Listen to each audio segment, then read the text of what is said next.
Okay, you're all set. Behind the main house or across? Okay, the on-air sign is not on. Does that matter? It's to the south side of the main house. Thank you. In accordance with the requirements of the open meeting law, please be advised that this meeting is being audio-video recorded. The agenda lists all topics which may be discussed at the meeting and are those reasonably anticipated by the chair. Votes may be taken as a result of these discussions. Not all items listed may in fact be discussed, and other items may not listed may also be brought up for discussion to the extent permitted by open meeting law. This meeting of the Conservation Commission is also held by Zoom at the link provided on this notice. Please note the available Zoom option is for the convenience of the public. If any technical difficulties were to occur with Zoom, the meeting will continue. If you wish to continue to participate, you must report to the location on this notice. Please be aware of this and plan accordingly.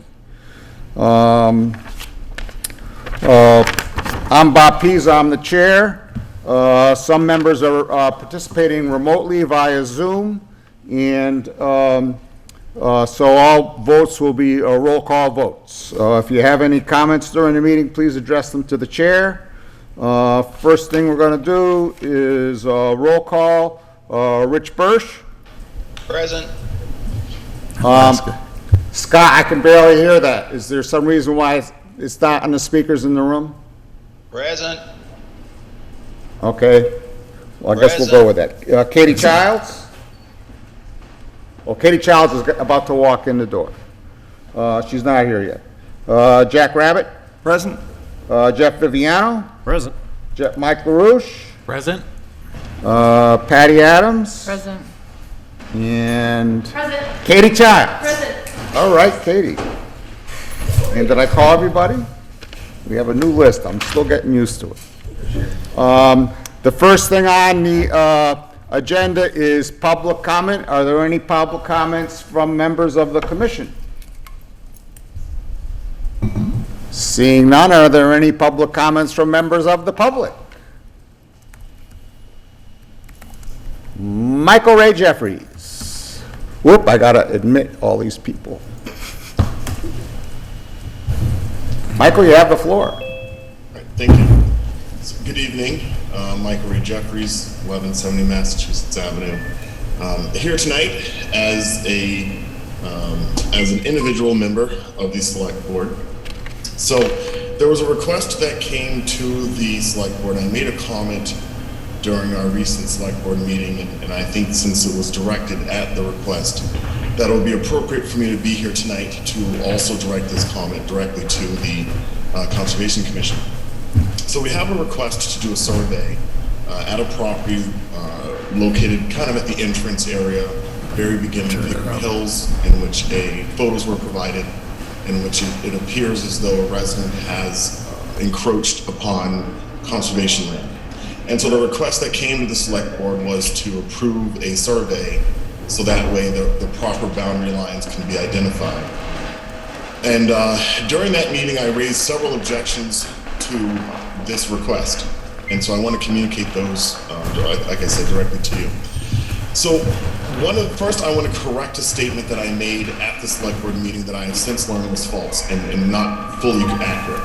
So one of the things that I noted at the select board meeting was, is there a methodical process by which the Conservation Commission reviews their property to identify if encroachment is happening anywhere, whether that's on-site walks or some kind of routine inspection of Google Maps or the assessor's maps to, again, determine is this an isolated incident or are there other people who are also similarly situated. And as it was presented to me initially, it was that because members happen to live in this area, that they drive by, it's something that was visible from a public way, and that's the reason why this encroachment was discovered. And thus that's the source of my objection to approving a survey. So I've since learned that was not entirely accurate, and that instead there was some form of a site view in which the chair of the Conservation Commission made a deliberate attempt to look at something, and in that process this was identified, and that while other members may have noticed this while driving by, that how this was brought to the attention of the Conservation Commission was in fact not just by driving by. So what I'm looking for, and the reason why I'm here tonight, and I see it's on your agenda later on, I think that, what the request essentially is to speak to an owner who's lived in town for 40-something years about an encroachment that likely started or happened more than a decade ago that was just identified rather recently. And so, the expectation then would be that the owner needs to comply immediately to this once it's identified. But of course, the burden is, well, it's been over 10 years. So is there a process in place by which these things can be identified sooner? And, this is conservation land, obviously, for a reason. And so it seems kind of contrary to that we'd have this land that so many years would go by in which these encroachments are occurring, and by which there would be no kind of formalized process to do it. So my objection as a member of the select board in approving this is if there's some kind of review that then identifies that there are 15 encroachments and that we need to look into 15 different things, now that's 15 surveys. So does the owner then who's first identified get the disadvantage of being number one when in fact there are multiple people who are similarly situated? So I'm, as a member, not going to approve a survey. Again, there are 4 other members of the select board. They can vote based on their conscience. I don't feel comfortable voting for a survey as requested by the Conservation Commission unless we have that additional information, that this is a unique circumstance, that we're not looking at $150,000 in surveys, and that this is just one for whatever that cost will be. So I encourage the Conservation Commission to consider this, to take a methodical look at how you look for these kinds of things, and that, again, when you make your request to the select board to fund these kinds of surveys to better support the conservation of our land, that it's with a full picture. I'd feel a lot more comfortable going to that owner who's here for 46 years and saying to them, look, this isn't personal to you. It's a part of a process that's being done everywhere. And so, again, under that guise, a violation seems pretty clear and obvious. So I don't dispute that the violation may very well exist. My isolated concern, if I can just say this for the 4th time, my isolated concern is how many people are in the same situation. So I look forward to the commission looking into this and resubmitting an update to the select board regarding how many other requests similar will be coming to the board. Thank you. Thank you, Michael Ray. As Michael said, this is on the agenda later on in the meeting. I would just comment, the only thing I would say about Michael Ray's comments at this time is that there is an assumption in your comments that every encroachment is going to require a survey, and in our experience, that's not the case.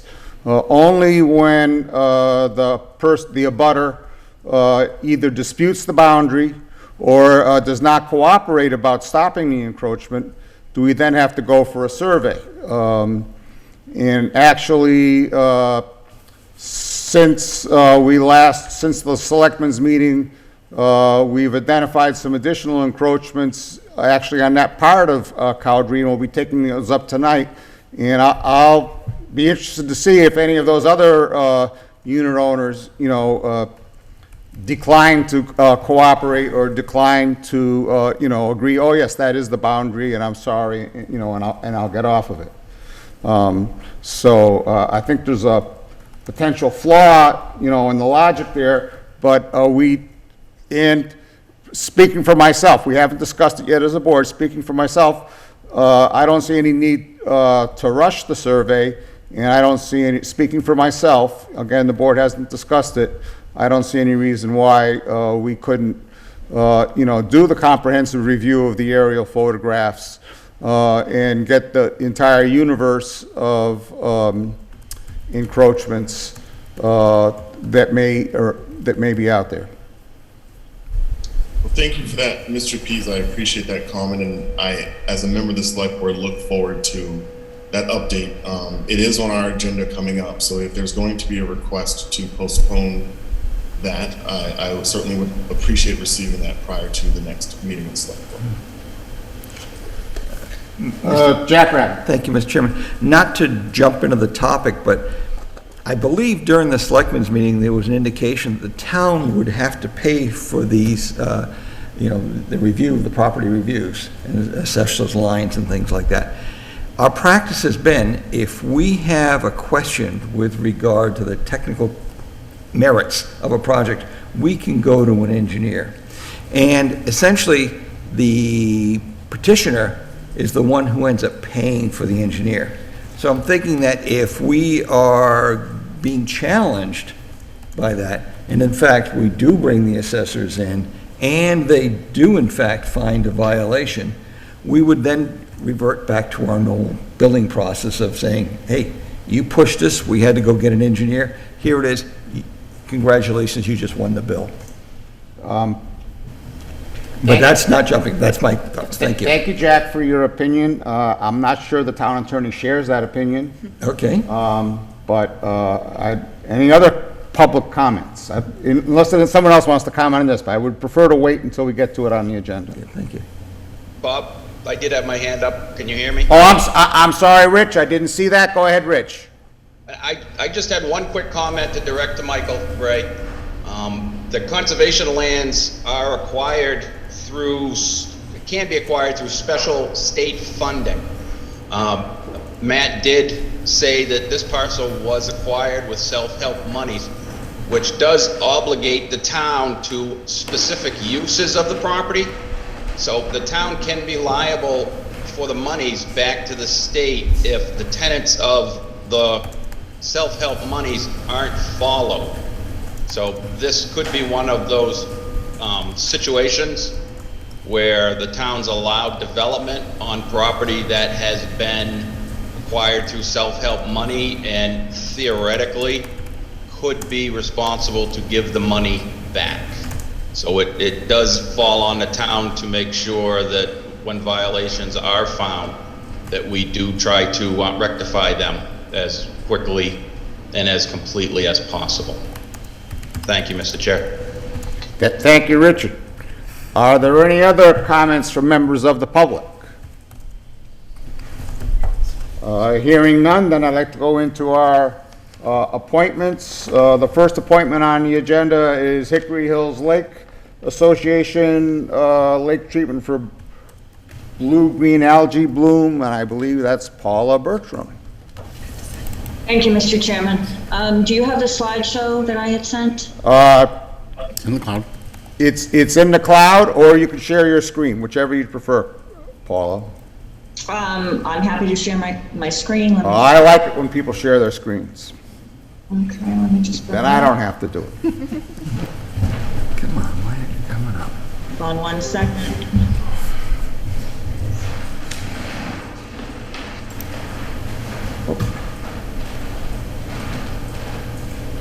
And let me just share. Oh, you have to enable it, Bob. I'm gonna have to do it? I you have to can't enable share it, it. It's so- not letting me Oh, share. I thought I had enabled it. 1 minute. Okay,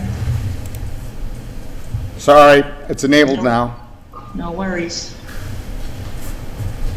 It's got one instance in life where it's okay to enable somebody. Okay, so I am here regarding some blue-green algae we are experiencing on Hickory Hills. And I did happen to hear some of the conversation at the beginning of the meeting about what's causing it. I will say, and this is just my personal opinion, the heavy rains that we are having certainly are contributing to the issue. We did do the ESS study, and that study has indicated that stormwater is impacting the amount of phosphorus in the lake.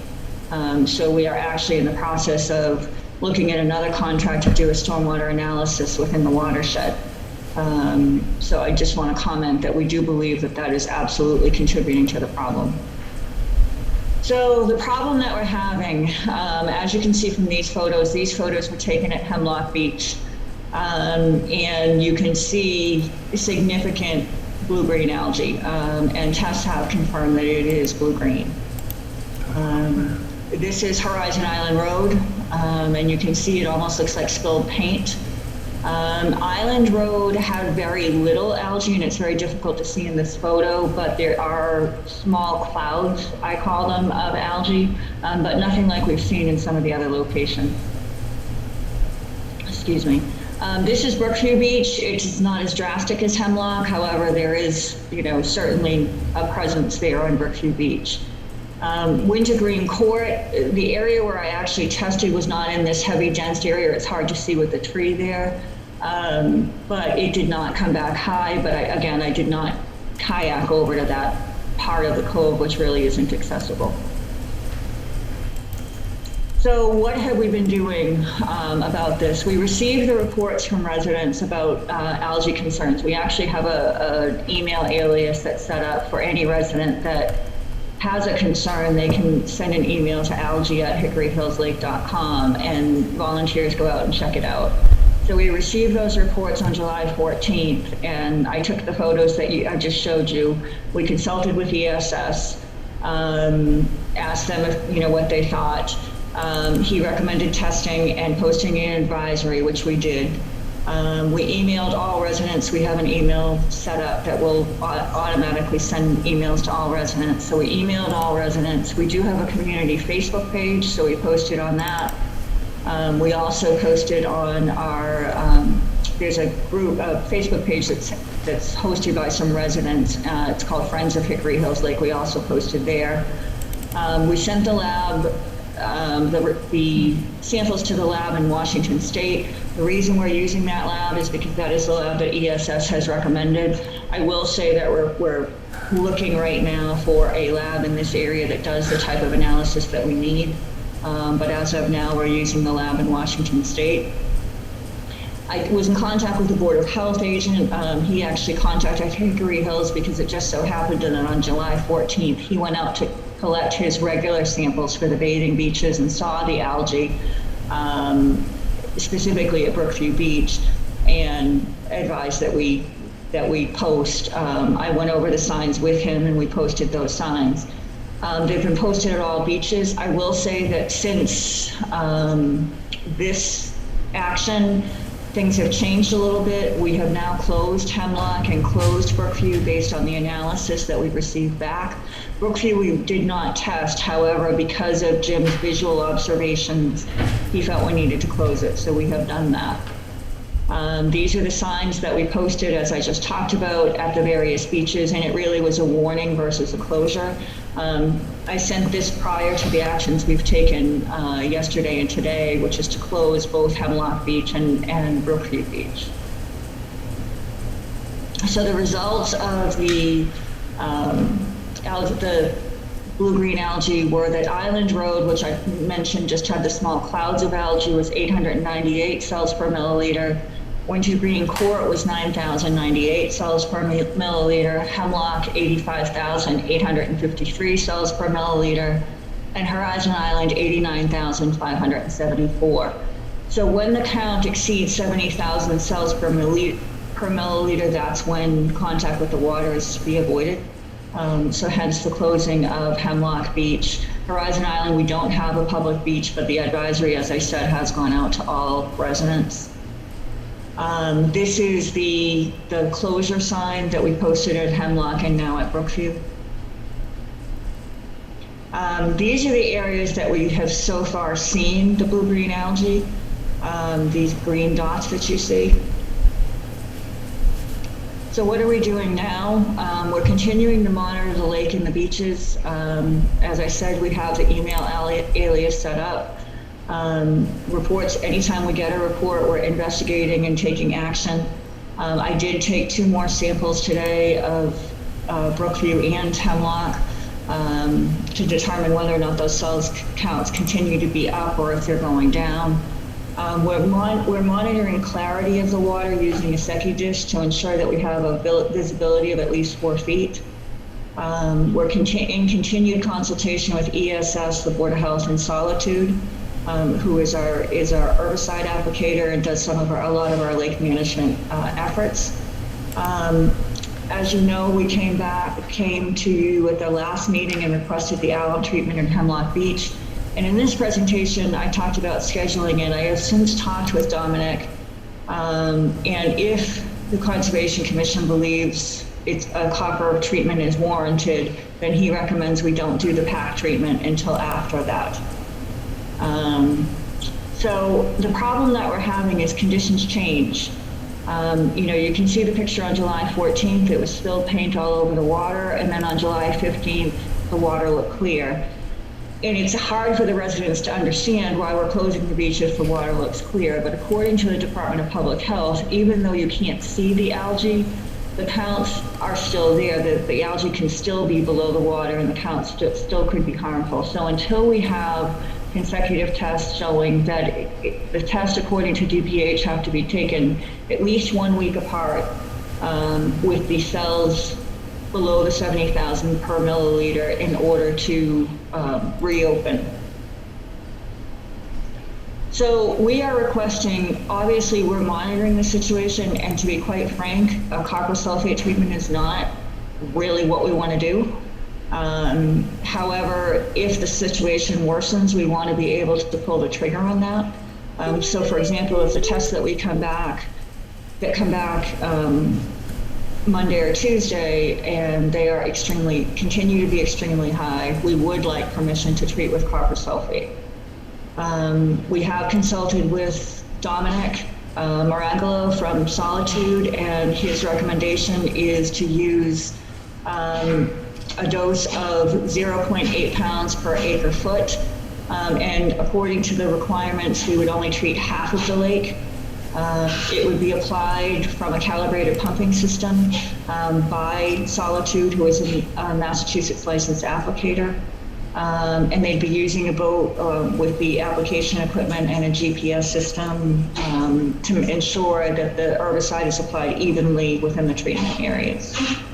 And that's all I have, so happy to answer questions. Questions or comments from commissioners? I have one question, is I didn't notice any results posted for the Brookview Beach. Because we hadn't, I didn't get any reports from Brookview Beach, so when I went out on the 14th to test, I didn't test Brookview because I wasn't aware we were having a problem there. It wasn't until after I had sent the results that I was advised from the Board of Health that there was blue-green algae there as well. So I have since tested it, but until such time as we get those results, the beach is closed. Thank you.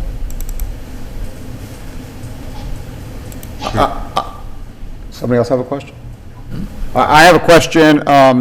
So how often are you going to retest to see if the blue-green algae is going down and to see, if you're going to be wanting to, treat with an algicide? So I pulled samples today from Hemlock Beach and Brookview Beach.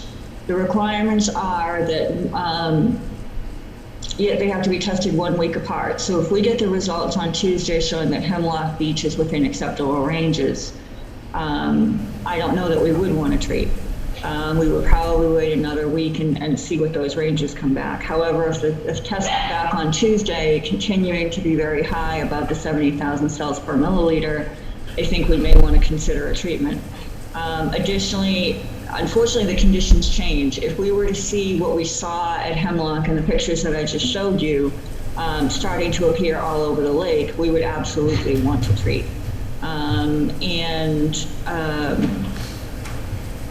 The copper is the only way to really quickly address blue-green algae. Unfortunately, the weather pattern isn't helping us. As I said, I think the stormwater is a big issue. We have seen a lot of erosion on both of the beaches that I'll be talking to the DPW about. It appears to be coming directly from the stormwater. Unfortunately, the tests are very expensive. It's over $300 per sample. And we are, limited funding. So I will be testing any area that tests high, and there will be at least 3 tests in any area that tests high.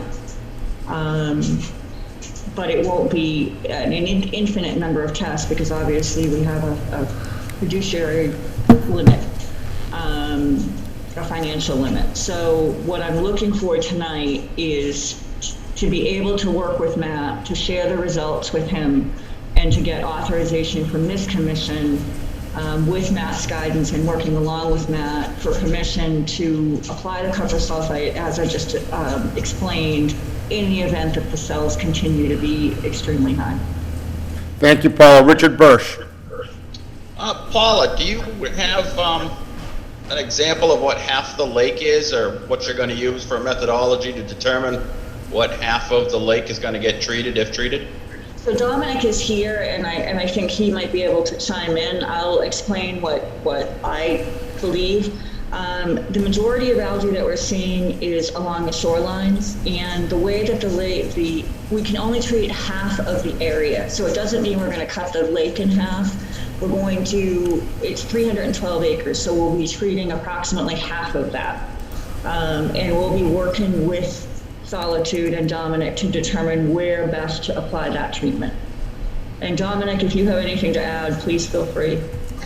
Sure, no, that's correct, and we basically will draw out the treatment areas on our GIS system to make sure that the acreage is at half the surface area of the lake. And as Paula said, it won't necessarily be half the lake cut in half, but we'll be positioning the treatment areas potentially around the shoreline, different coves, areas where we've had the problems, and as long as the total doesn't go over half the area, we're good. And Dominic, for those that don't know, why are you only allowed to treat half of the lake? So that's a language on the label for copper sulfate. The idea behind it is that you do not want to kill all of the algae in the entire lake at one time, because it creates basically an oxygen demand when all the algae cells die and start to decompose, so it limits the amount that you can basically control with one treatment to prevent there from being any issues with depletion of oxygen in the water. Okay, so it has to do with the oxygenation of the water once you've killed off a certain amount of the algae? Correct. Anything else, Richard? The only other question, have we happened to do any phosphate testing at the inlets or in some of the higher concentrated runoff areas, just to see if we can pinpoint a little bit closer as to where the phosphates are coming in? I did the regular testing in July. I haven't done any of the testing of the outfalls yet, and I know you mentioned that at the last meeting. Honestly, I feel like a one-armed paper hanger. I'm running around like a crazy woman. But that's definitely on the radar, and actually I just got a couple volunteers to help. So we will be doing that probably within the next week. We actually have a plan for a whole stormwater program to test tributaries and to test outfalls both in dry weather and wet weather. This year our plan is to test at least 8, and then next year another 8. And as I said, we're in negotiations with ESS to come up with a stormwater management plan, which will look at the existing plunge pools that we have, determine if they need to be resized, determine if they're working adequately. Additionally, looking at improvements that can be made in both the watershed and in other areas. Maybe there's possible grass swales we can do. Maybe there are other methods that we haven't considered. So he'll be working with us to look at the entire watershed and make recommendations. And our hope is that he would also liaison with the town. And I actually have a meeting with the DPW in the near future to talk about some of the stormwater concerns we have. Joanne, did you have a comment, or did you change your mind? No, I had a question, Mr. Chair, via Paula, I have your approval. Go ahead. Paula, you had said over the 70, because Lake Shirley has gone over the 71s and was unable to treat. But when that happened to us I think it was probably 4 years ago, the state came and they did weekly testing. They came every Tuesday. They did a section over at Shady Point, and they did a section at Carl Luck's house. Carl had requested that as well. So they came every Tuesday and did water samples and tested, and we had to go by what their numbers said, not what our numbers said. Are they doing that? Because we didn't have to pay for it. So are they doing that? No, the problem is we're a private lake. So they're causing you to, okay. Sorry. That would be awesome. Yeah, sorry. Just trying to save money. Yeah, thank you, Joanna. That would be great. Yeah. Is there any other comment from the public or from the board? Yeah, Mr. Chair, actually Joanna's comment joggled something, that there was an upper end to the blue-green algae counts that were counterintuitive to treating with copper. And I believe it was either 70 or 80,000 cells per milliliter. 70,000 is the minimum to treat, Rich. It's not the upper level. And they're Oh, I just thought- barely over the 70,000. Okay, I guess I'm incorrect. I thought there was an upper limit to where you didn't treat. You may be right, but it's nowhere in the, if there's an upper limit, I don't know. Maybe Dominic has something, actually, know something about that. Dominic? Well, yeah, so the current DEP guidance does not allow copper sulfate treatments if the lake-wide count is over 70,000. It's a little bit different here because we're sampling, scums or, buildups in certain areas of the lake. So I guess it's a little bit of a gray area. So to be clear, I just want to clarify, the testing protocol that we're following is we need to be in at least a minimum of 3 feet of water, and the water has to be pulled from at least 1 foot down. We're not taking the scum off the top, and that's how we're doing the sampling. Just to clarify. Thank you. I believe we have precedent at Lake Shirley for what Hickory Hills Lake is requesting here, where we've allowed them, when they have a suspected blue-green algae problem, that we take a vote to authorize the lake to work with our agent, to address the issue. And so I guess I'd be looking for such a motion tonight for Hickory Hills. I'd like to Mr. make Chair, that a I'd motion. make a Mr. Chair. motion to direct Hickory Hills to work with our agent to treat the Hickory Hills Lake with copper in accordance with Mass DEP and Mass Board of Health standards. Thank you, Richard. Katie Childs seconds. Decision. Roll call vote. Rich Birsch, Aye. Patty Adams, Aye. Katie Childs, Aye. Jack Rabbit, Aye. Jeff Viviano, Aye. Mike LaRouche, Aye. and I for myself. Thank you very much. We appreciate your help. So we will be in regular touch with Matt. Thank you. Thank you. The next item on the agenda is review draft Reno and Hollis Road cutting plans. Gary Goldrup. A, I don't see any new cutting revised plans, and B, Gary Goldrup is not participating in the meeting that I can see. So we're gonna move on to the next item, which is LSIC review of their annual review of their treatment plan. Good evening, Mr. Chair.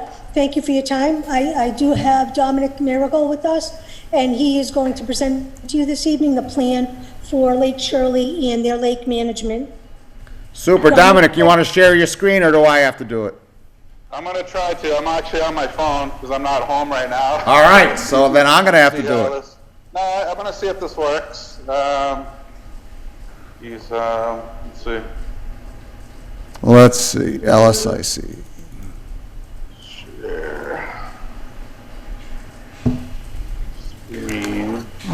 Share the screen. Let's get this down to a reasonable. This might. Let me know if this works, folks. TV is terrible here.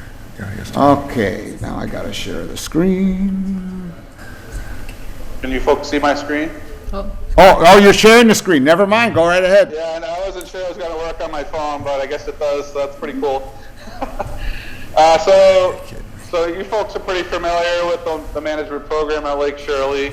We completed our pre-treatment survey this year on June 16th, and we went through and collected the data at all the 64 points that we typically do, both in the spring and the fall.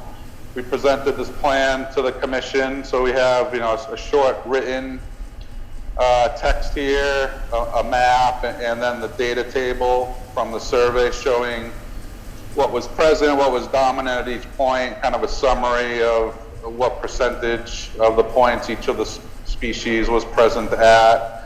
and then a plant density and a plant biomass index as well for each point. Per the management plan and the order of conditions, any point where there's a 3, excuse me, the index is a 3 or higher is a potential candidate for a treatment. So what I ended up doing here, and I just briefly to look, so we have Kabamba, which is an invasive species, was present at 29% of the survey points, dominant at 15%, but you can also see that we have quite a bit of wild celery or tape grass, 32%. We have pondweeds, ribbon leaf pondweed and clasping leaf pondweed, both over 20%, as well as some naiad and a few other pondweeds. If you remember last year, we had a huge explosion of pondweeds that we hadn't seen in the past. Certainly not as bad this year as last year, but it is still more than we're used to seeing. So many of these points, the biomass and the density indexes are higher because of those pondweeds, but in addition to the tape grass.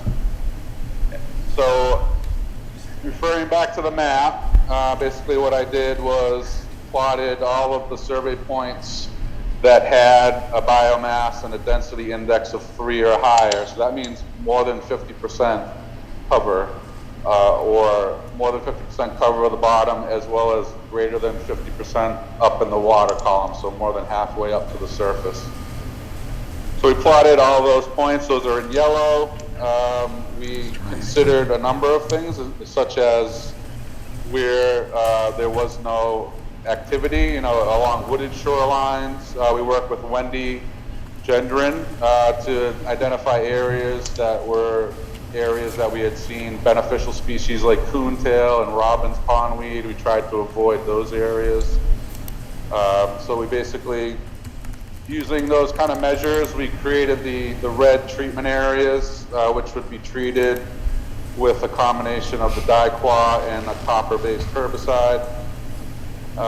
We also, the green X's are locations of curly leaf pondweed, which is another invasive species. So some areas were done, as you see up in the Pearl Cove, up on the north end of the lake is blue. That's just for curly leaf. So that's dicua. The other areas are in red, which is a combination of pondweeds and tape grass. So that would be the dicua copper herbicide combination. And if you remember last year, we treated the Pearl Street Cove with a demonstration treatment with the Clipper flumioxazin herbicide to start to manage or investigate managing fan wart in the lake, which we had not done in the past. And that worked very well there. We did not see any fan wart in that area this year. So we've spoke with the LSIC. We'd like to potentially treat 2 of the other heavily infested areas with fan wart, the yellow outlines there with the flumioxazin herbicide again this year. So the next cove over, which we call the May Street Cove, and then the cove down in the middle of the lake there, which is north of Flynn Road, where there's some heavy fan wart there as well, to continue that investigation into using the flumioxazin herbicide. So we do have the treatment scheduled for the 28th, pending your approval and the approval of the Shirley Conservation Commission, which we're going in front of next week. So I'd be happy to answer any questions that you might have, or to go through any of the data here in more detail. Are there any comments or questions? Richard Bursch. Hi, Dominic. Hi, Richard. A couple quick questions. I see you're not using the copper diquat combination in that May Street Cove that you did the Clipper treatment in last year. Why? That cove was included in the treatment this year really only because of the curly leaf pondweed, not because of any high infestation of tape grass or pondweeds. So just the curly leaf pondweed, which is effectively controlled with just dicua. We do not need the copper to control curly leaf pondweed. Okay. Second question, just and it may just be a clerical error. You noted that there was no fanwort noted in that May Street Cove from the treatments last year, but your survey lists that the fanwort is present in that point 47, which is the furthest point in that cove. Okay, I might have misspoke then. I apologize for that. Let me find that. It wasn't listed as the dominant, but it did list it in there, so. Thank you for bringing that up. Yeah, so Clipper, as we know, is it's not a systemic herbicide. It is a contact herbicide, but we have seen good control. We have definitely seen some regrowth, but you know it takes about 3 years to come back to the level that it was at before. The other option we've talked about is the sonar herbicide, which was used at Hickory Hills Lake last year. It's a much more extensive and expensive endeavor. So we're trying to see basically if we can utilize the flumioxazin herbicide instead. And there are restrictions from DEP on treating the same area. With Clipper, you can only do it once every 4 years. So we're basically going to see how quickly the May Street Cove kind of gets back to problematic levels to see if it's something that we want to continue to do. We just have to be kind of like we're doing now, so picking different areas every year, kind of and rotating them on a 4-year basis. Okay. And the last question was, I know I had been with you a couple times when you were doing the surveys, and we did notice a lot of pondweed on one of the years out in the middle of the lake. Didn't know if that's ever popped back up or if you didn't go out in that general area. No, so I think the only thing we found out in the middle of the lake was macroalgae, the stonewort nitella, which is a beneficial low-growing form of algae. Those are, I believe, those are the points. 62. Yeah, the higher points there. So. Yeah, which they have in this year's report. Yeah, so we see that like stonewort is the dominant species at 62A. Yeah. We have filamentous algae dominant at 62 and 63. So wasn't a lot of plant growth out in the middle of the lake, basically. Right. So. Thank you very much. You're welcome. Are there any other comments or questions from commissioners? Are there any comments or questions from members of the public? Andrea Storm. Yes, sorry for the confusion. Andrew Storm, 735 Flat Hill Road. Oh, sorry. I'm just here to speak, no problem. I'm just here to speak in support of the lake management program, having seen the product and service that Dominic and Solitude provide over the years. I'm continually impressed with the professionalism and tact that it's executed with, as well as the accuracy, and we can't argue with the results. It's continued to keep the lake as thriving as it has been since 2006, and I look forward to seeing what we can do in the future and continuing to work with them. Thank you, Andrew. Are there any other comments or questions from members of the public? Oh, I got somebody to admit to the meeting. I'm going to lower Andrew's hand. He lowered it himself. Then, if there are no other comments or questions, I'm looking for a motion to approve the treatment plan. So moved. Motion by Mr. Rabbit. Do we have a second? Second. Second by Katie and Mr. Bursch. Roll call vote. Rich Bursch. Aye. Patty Adams. Aye. Katie Childs. Aye. Jack Rabbit. Aye. Jeff Viviano. Aye. Mike LaRouche. Aye. And I for myself. Thank you. Great. Thank you very much, folks. Have a good night. You too. Thank you very, very much. New public hearings. Pursuant to Mass General Law, Chapter 131, Section 40 is amended, in the Town of Lunenburg Wetland Protection Municipal Bylaws, a public hearing on a request for a determination by Jose Vasquez for work at 52 West Street will be held. Work proposed is for the installation of a swimming pool. Is someone here to represent Mr. Vasquez? Either at home or in the room?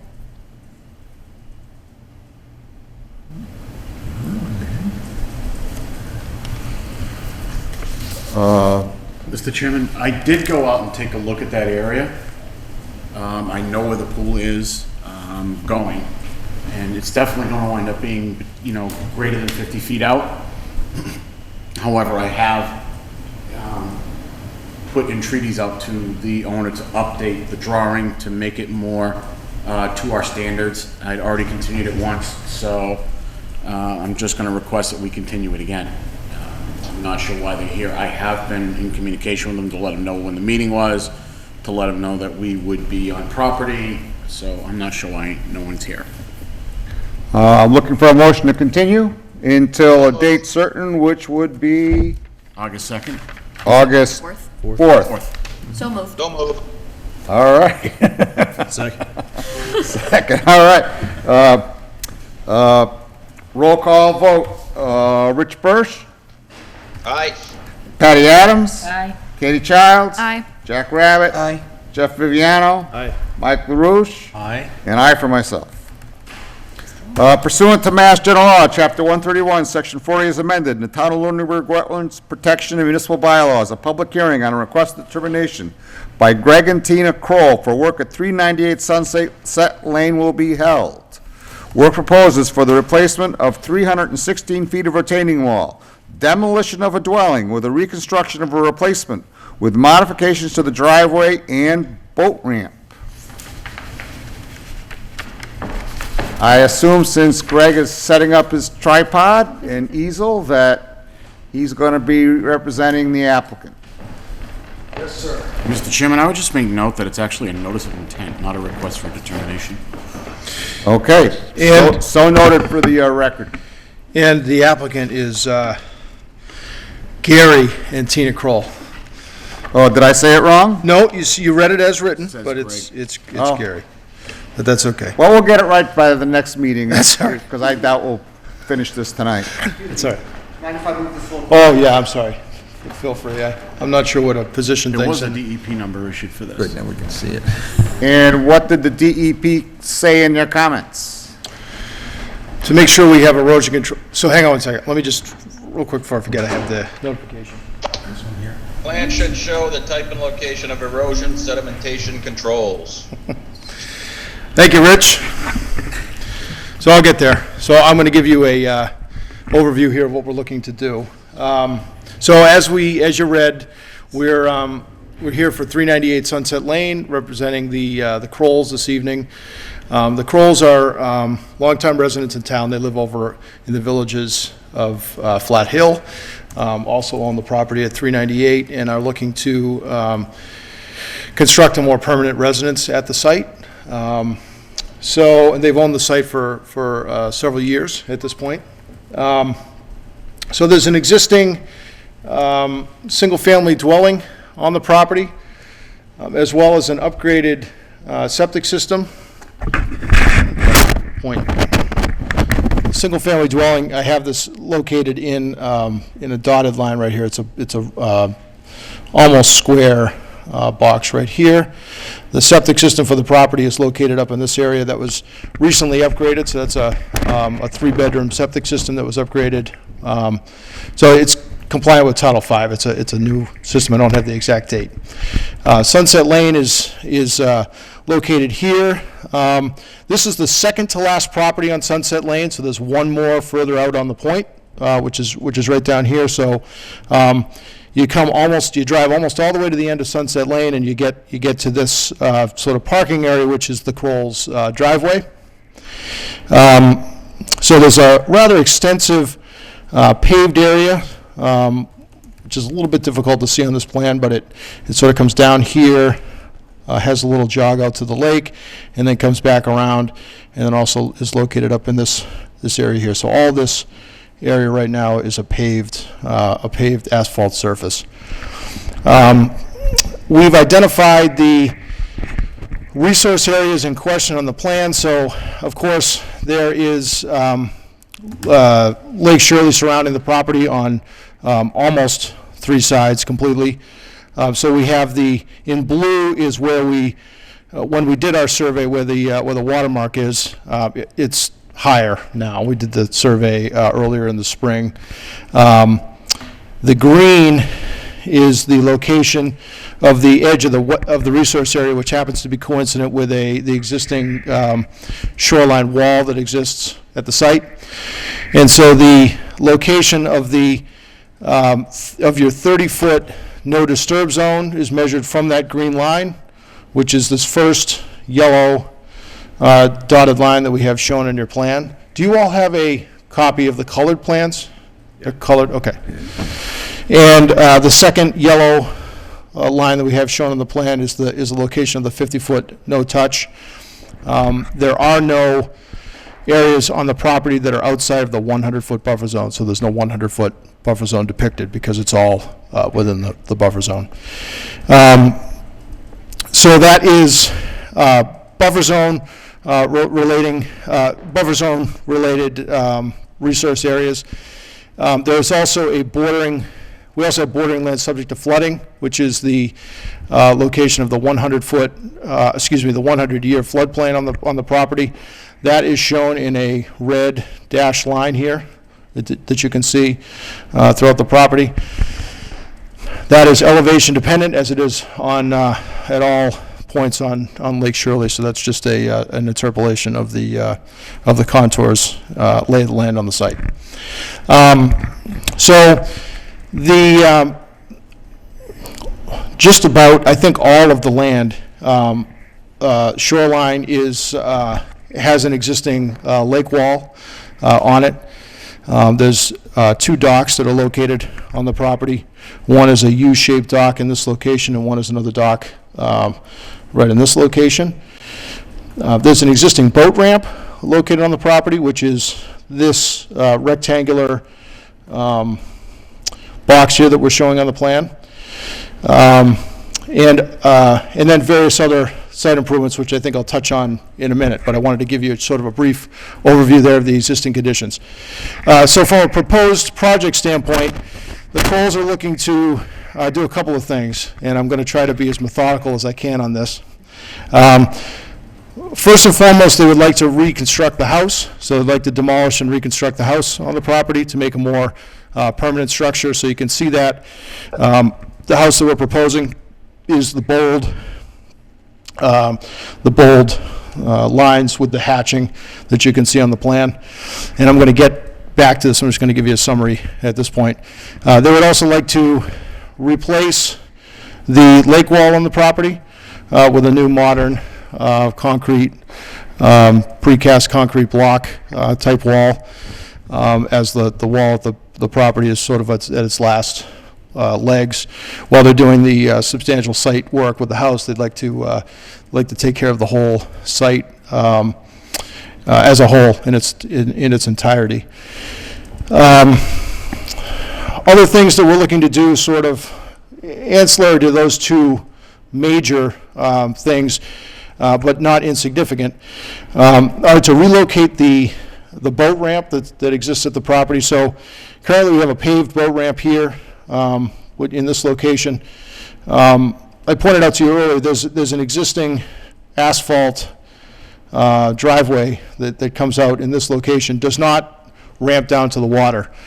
But we would like to relocate the boat ramp to this area, so we would in effect pull out that asphalt, ramp down that area to create the boat ramp in that area, and then we'd be restoring this area back to natural vegetation.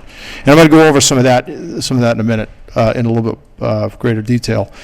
The other thing we'd like to do is to excuse me, consolidate the pavement a little bit. So there's plenty of pavement out there for parking. So we're actually proposing to remove this section of asphalt right in here and consolidate the asphalt to only that which is needed for access to the proposed garage. So this would be a two-bay garage here, and we would be sort of pulling that pavement back, restoring this area back to natural, and and just getting in, just achieving the pavement that we would need for access to the garage and access to what would be the boat ramp in this location. There is a few trees that we would like to remove. Well, a few that we need to remove and a few that we would like to remove. There are three along the, right in the middle of where we would be proposing the house. So there's three here. There's they're in the range of 16 to 18-inch trees in that location. There's a 30-inch oak tree, I believe, in the back here that's quite close to the existing house that the Crolls would like to remove. And then there's four rather large pine trees on the right along the lake that we believe are negatively impacting the retaining wall that's along the lake, and are certainly within striking distance of the house, both existing and proposed. So the Crolls are interested in removing those trees as well. They are proposing to create a barrier in that zone with naturalized plantings. We have some sweet pepper bush we're proposing, which is an excellent shoreline plant, as well as some azaleas that we're proposing in there, with some permanent fencing that would go along there to create a naturalized border on the top of the newly constructed wall. So this is a lot to take in. I want to give you a quick overview of comparative work within the various zones, and you don't have this plan, but this is just colors added to the plan that you have. So I'm trying to give you a visual picture of what we're proposing.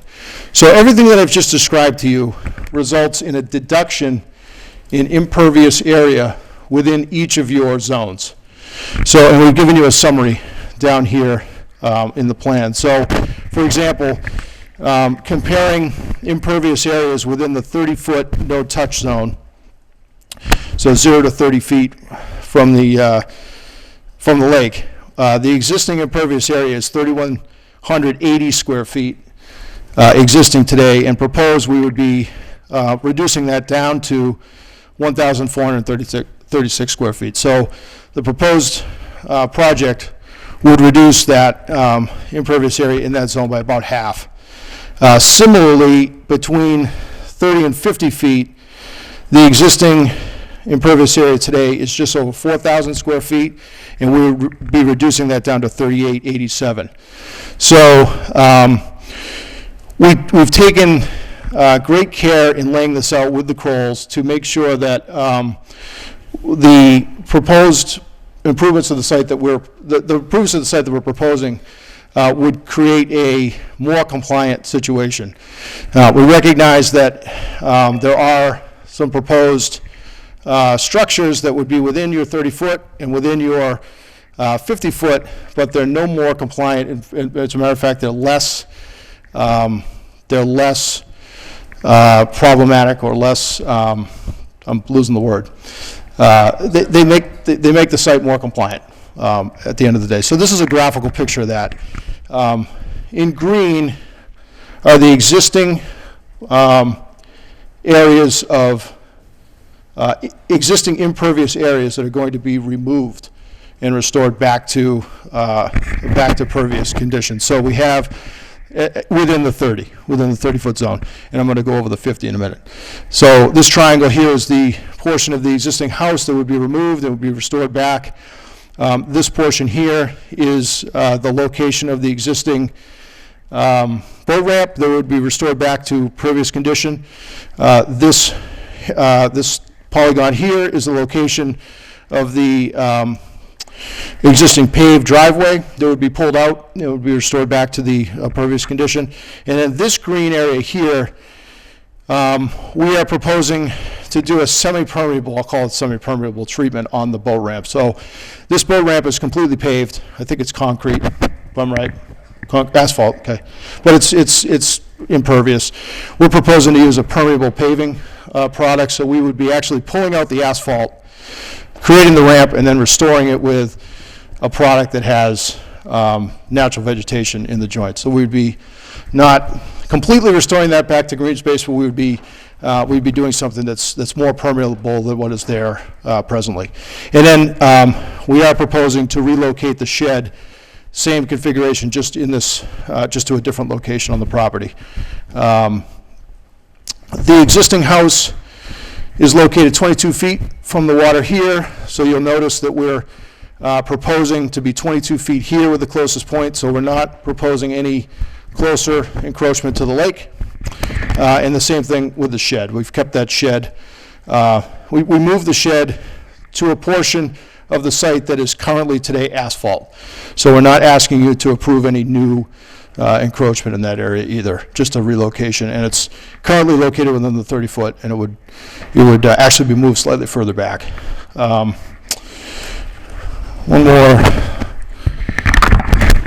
more plan, hold on.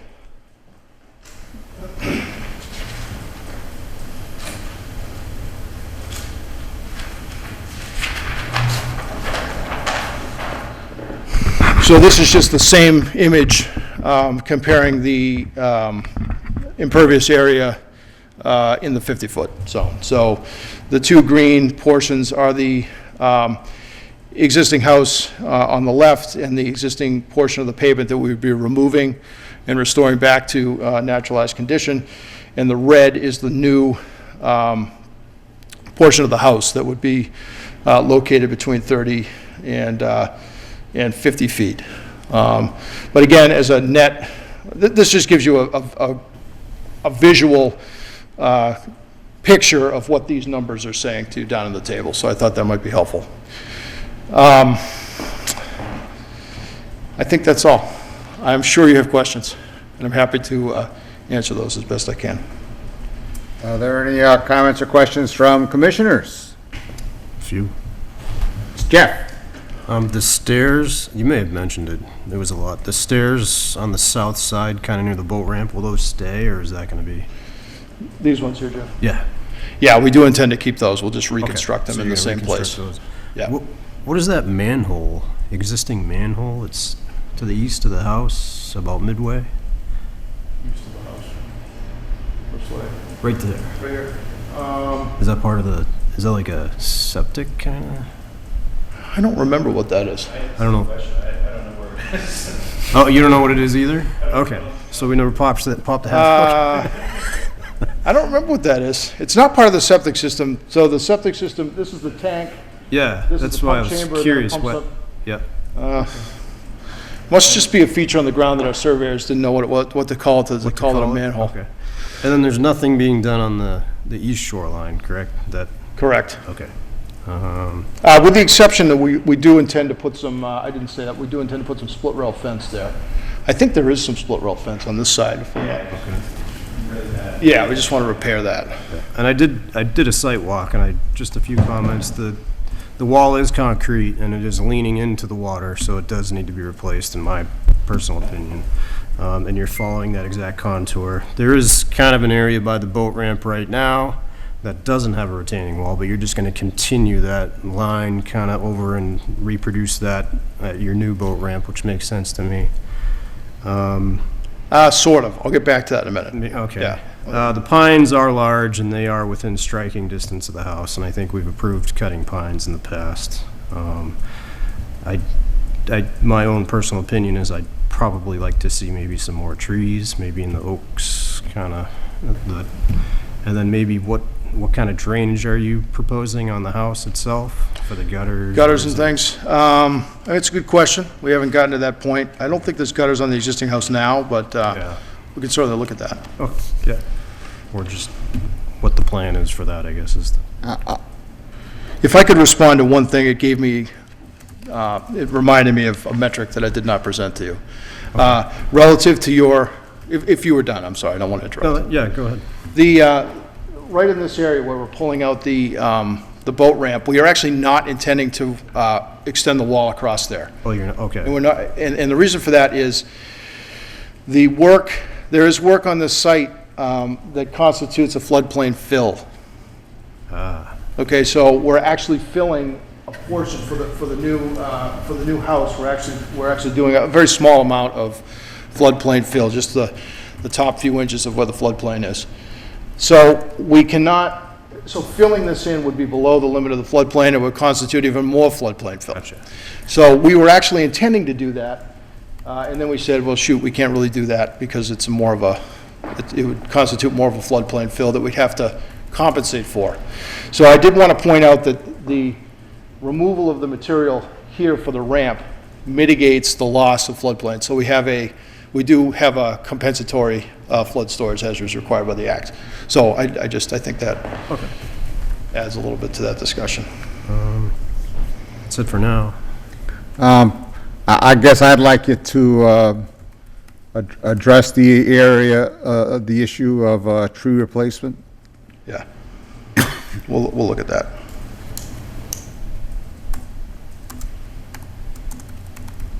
I don't have a great answer for you tonight on that, but we'll be back to you on that. I'd love to hear I'd love to hear all the members' comments on that, but I'm certain, I was certain that would come up, so we're.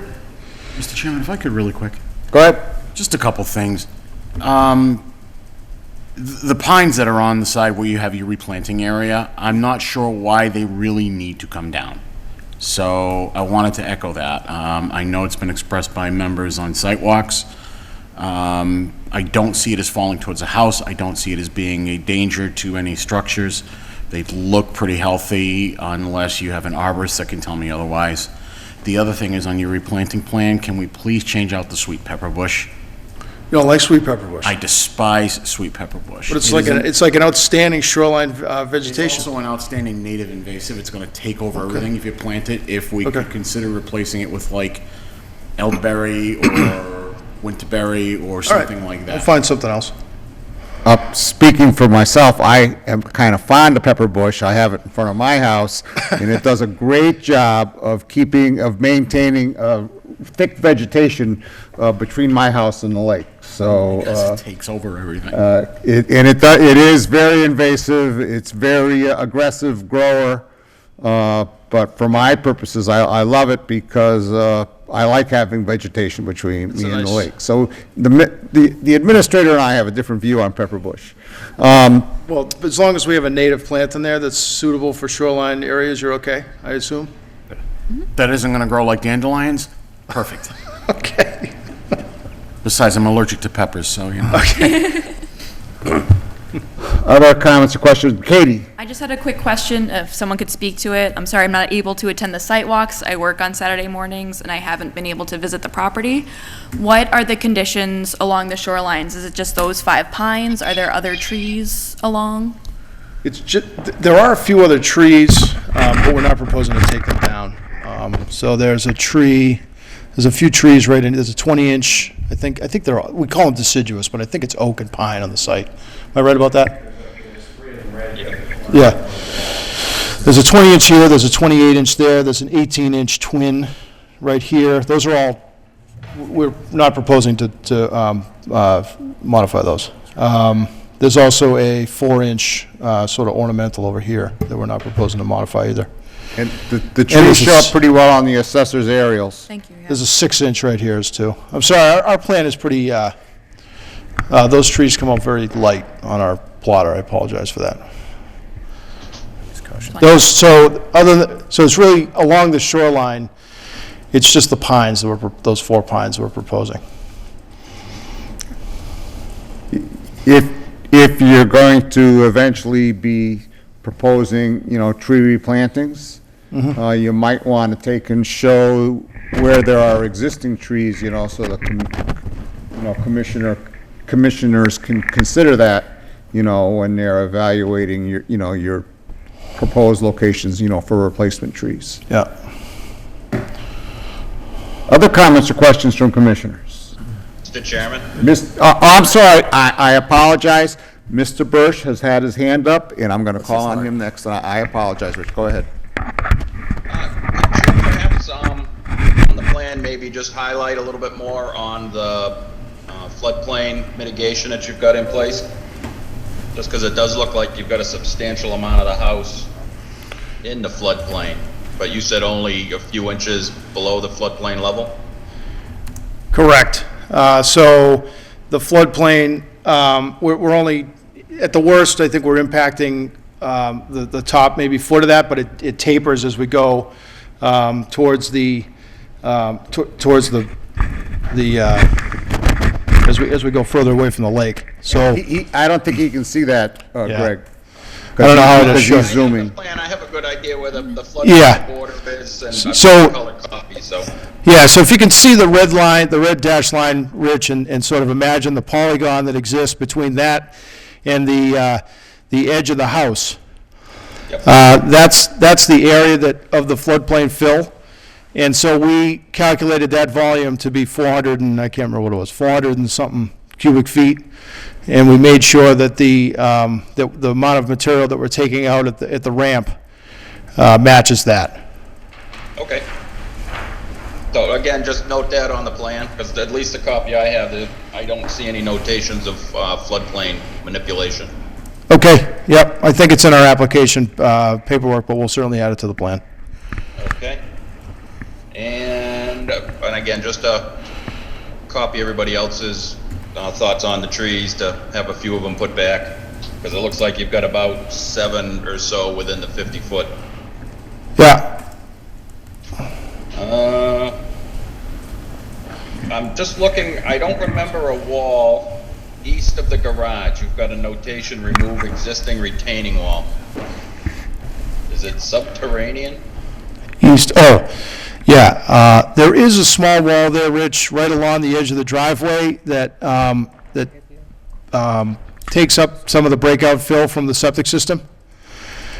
It's only a couple feet high, but we are proposing to push that wall a little bit further towards the septic system. We need some relief from the Board of Health to do that, which we'll be asking them for, but it's our intention to try to get a little bit more driveway so that we have a straighter driveway configuration as we're entering the garage.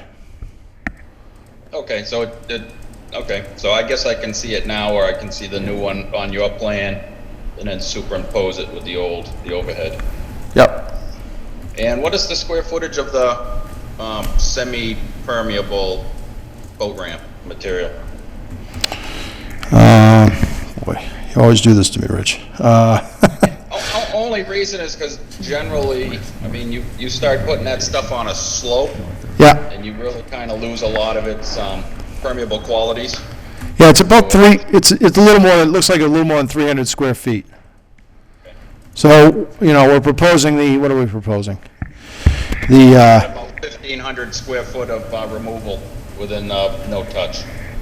1436, 1456, somewhere around there. I yeah. did want to comment on the most recent satellite views. The dock is not a U-shaped dock as you show it, so you may want to just list that as a new dock. I don't think we've ever had an application to change the configuration to a U. Yeah, Richard, we did approve that last year. Oh, we did, okay, I apologize. No problem. So are you saying, just to close the loop on the permeable, we're using a concrete turf stone, which, just for everybody in the room, is basically a concrete paver with gaps in it that you can fill with a permeable material and grow grass through. So we're trying to encourage, it's an infrequently used permeable surface, so we need it to be something other than lawn to make sure that we can maintain the traction and things we need for the boat ramps, but we don't need it to be fully permeable like it is, fully impervious asphalt like it is now. So that was our, and that, I think that's going to hold up pretty well. So even on a slope, you have concrete, basically a concrete grid that will be locking that, the grass that will grow between it in. And I've seen those. 2-inch pocket holes in the block. Yes. Yep, no, I'm familiar with it. Yeah. So that's what we're proposing. All right, and your updated plan, I'll have the erosion protection? Yes. Again, you look at a plan so much, and the obvious things sometimes evade you. So I will add erosion control to the plan. I apologize for that. Well, that forest Kind of like when I write out an agenda and I see Greg instead of Gary. And it reads Gary to me. Yeah. Thank you, Mr. Chair, that's all for now.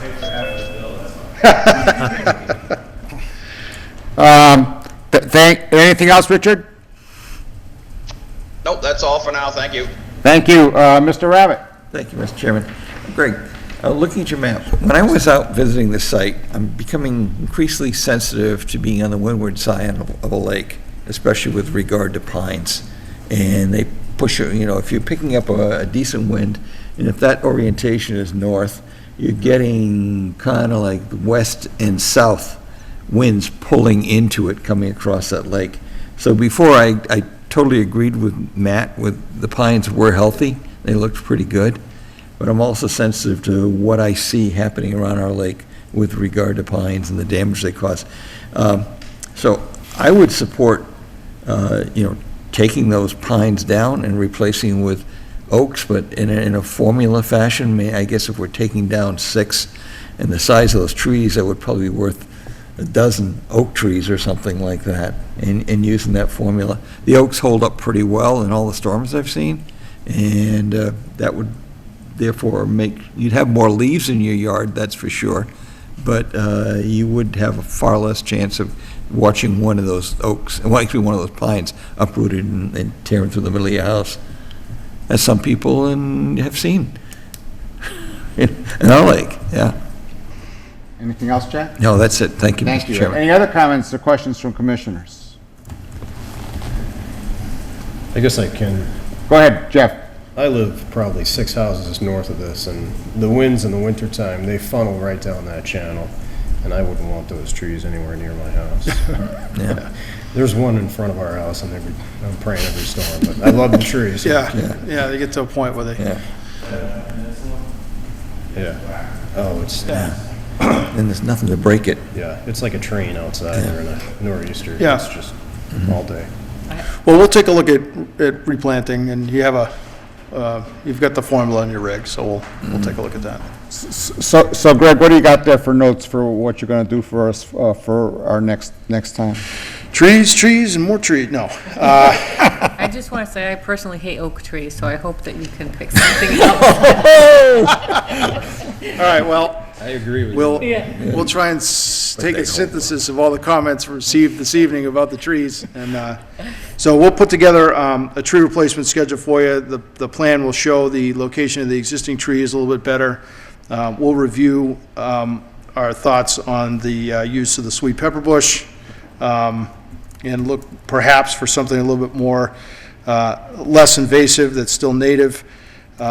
We will add the floodplain calcs to the plan, and we'll make sure the sedimentation control is on the plan.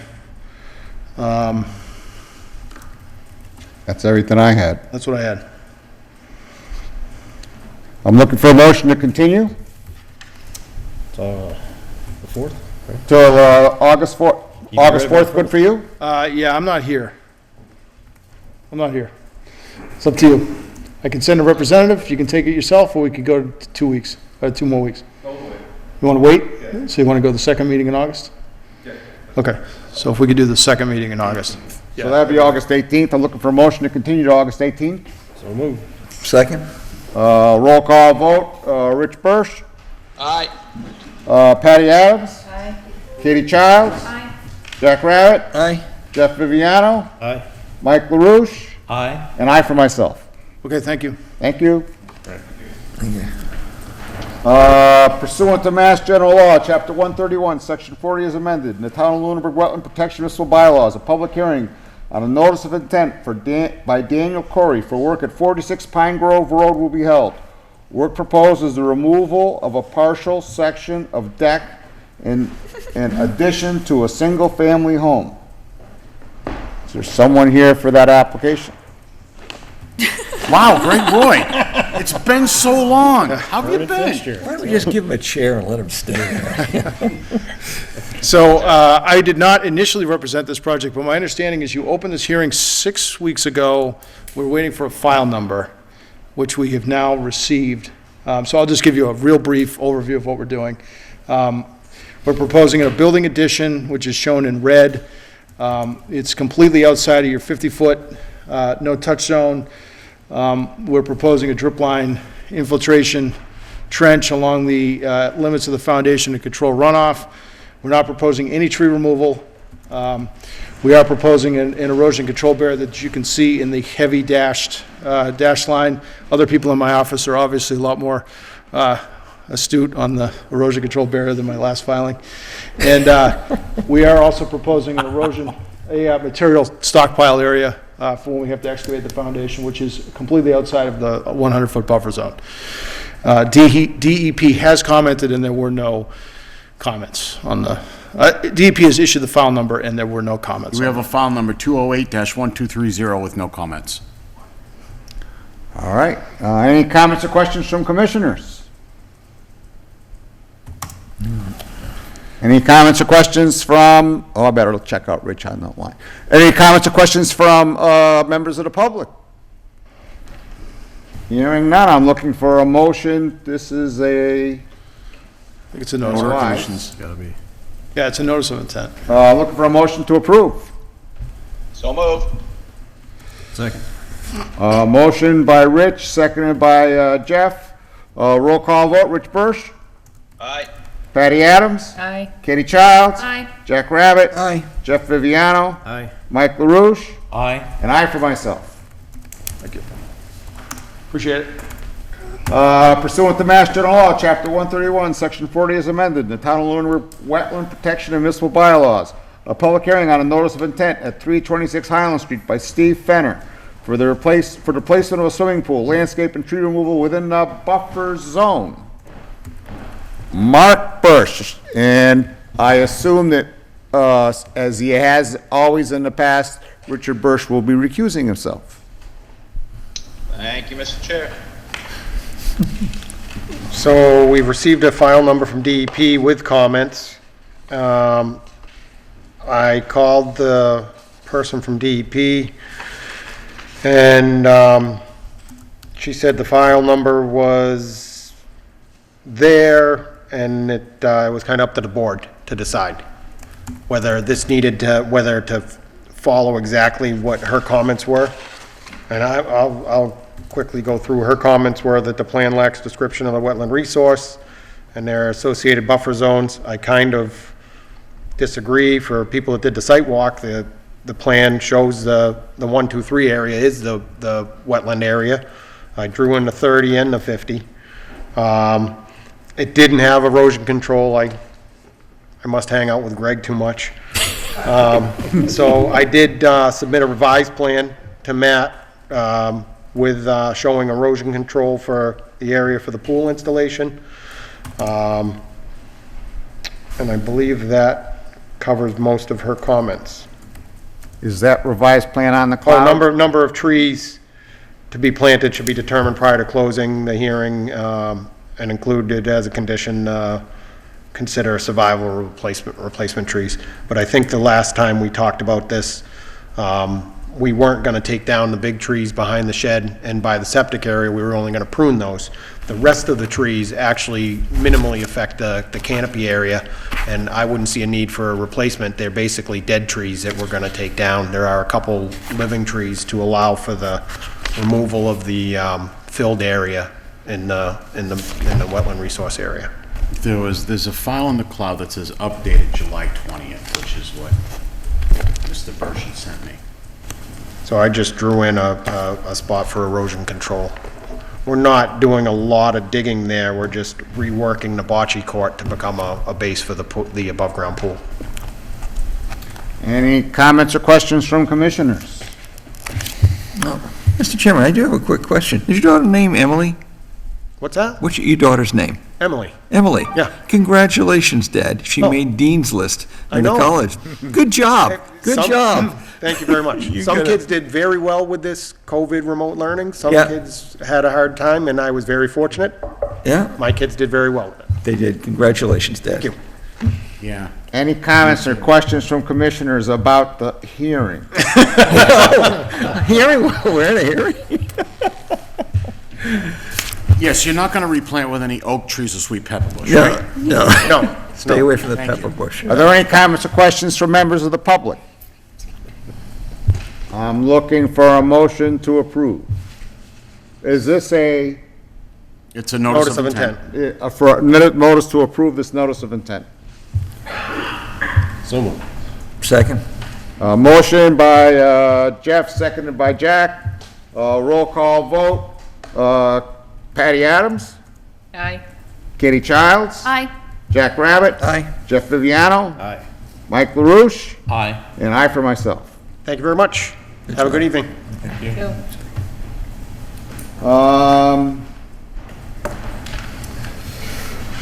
Pursuant to Mass General Law, Chapter 131, Section 40 is amended. The town of Lunenburg wetland. Oh, I'm sorry. Patty and Mike weren't eligible to vote on that because it's a continued hearing from before you were members. Right, so I take back what I voted I on. rescind my vote. Okay, and it's my fault. I Okay. forgot that. For not everybody, I did reach out to town council actually the evening of our last meeting. And town council confirmed what Rich Birch, I should know better than the question, Rich, said, which is that, you know, people who weren't members at the time the hearing began can't participate in the decision. Even associate, Even associates. okay. And I specifically asked that. All right. I said you were there, you went on 7 all the months.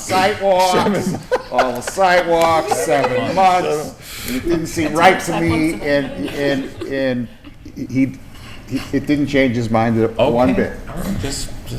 I tried. Pursuant to Mass General Law, Chapter 131, Section 40 is amended. In the Town of Lunenburg Wetlands Protection and Municipal Bylaws, a public hearing on a notice of intent at 250 Howard Street by Joel Normandin will be held. Work proposes for multiple crossings of a wetland to accommodate an access driveway. Greg Roy. Here I am again. I think this is the last one. Greg Roy, Dillson Roy, last one for this evening. Representing the Normandins, thank you for your time this evening again. So we were here 2 weeks ago. We presented some revised plans to you at that time, and I'm going to present to you another plan revision this evening. So in short, I also am referencing a letter that I sent dated Monday, the 19th, which addresses summarizes the changes and the additional information that we provided to you. So most significantly, we did a tree inventory at the site as requested by the commission. So that's attached to the letter. There's a Excel sheet that lists the DBH and the size and the species of the proposed trees that are proposed to be removed within the no-touch zone, the 30-foot no-touch zone. It also applies the formula that is, I apologize for looking at my phone here. I forgot the letter, so I'm reading it electronically. I'm not playing Tetris. It also summarizes it applies the formula from your regulations and summarizes the total number of trees that would need to be replaced under strict compliance with your regulations. Relative to that, so the total number of trees that would need to be replaced, according to our calculations, would be 87.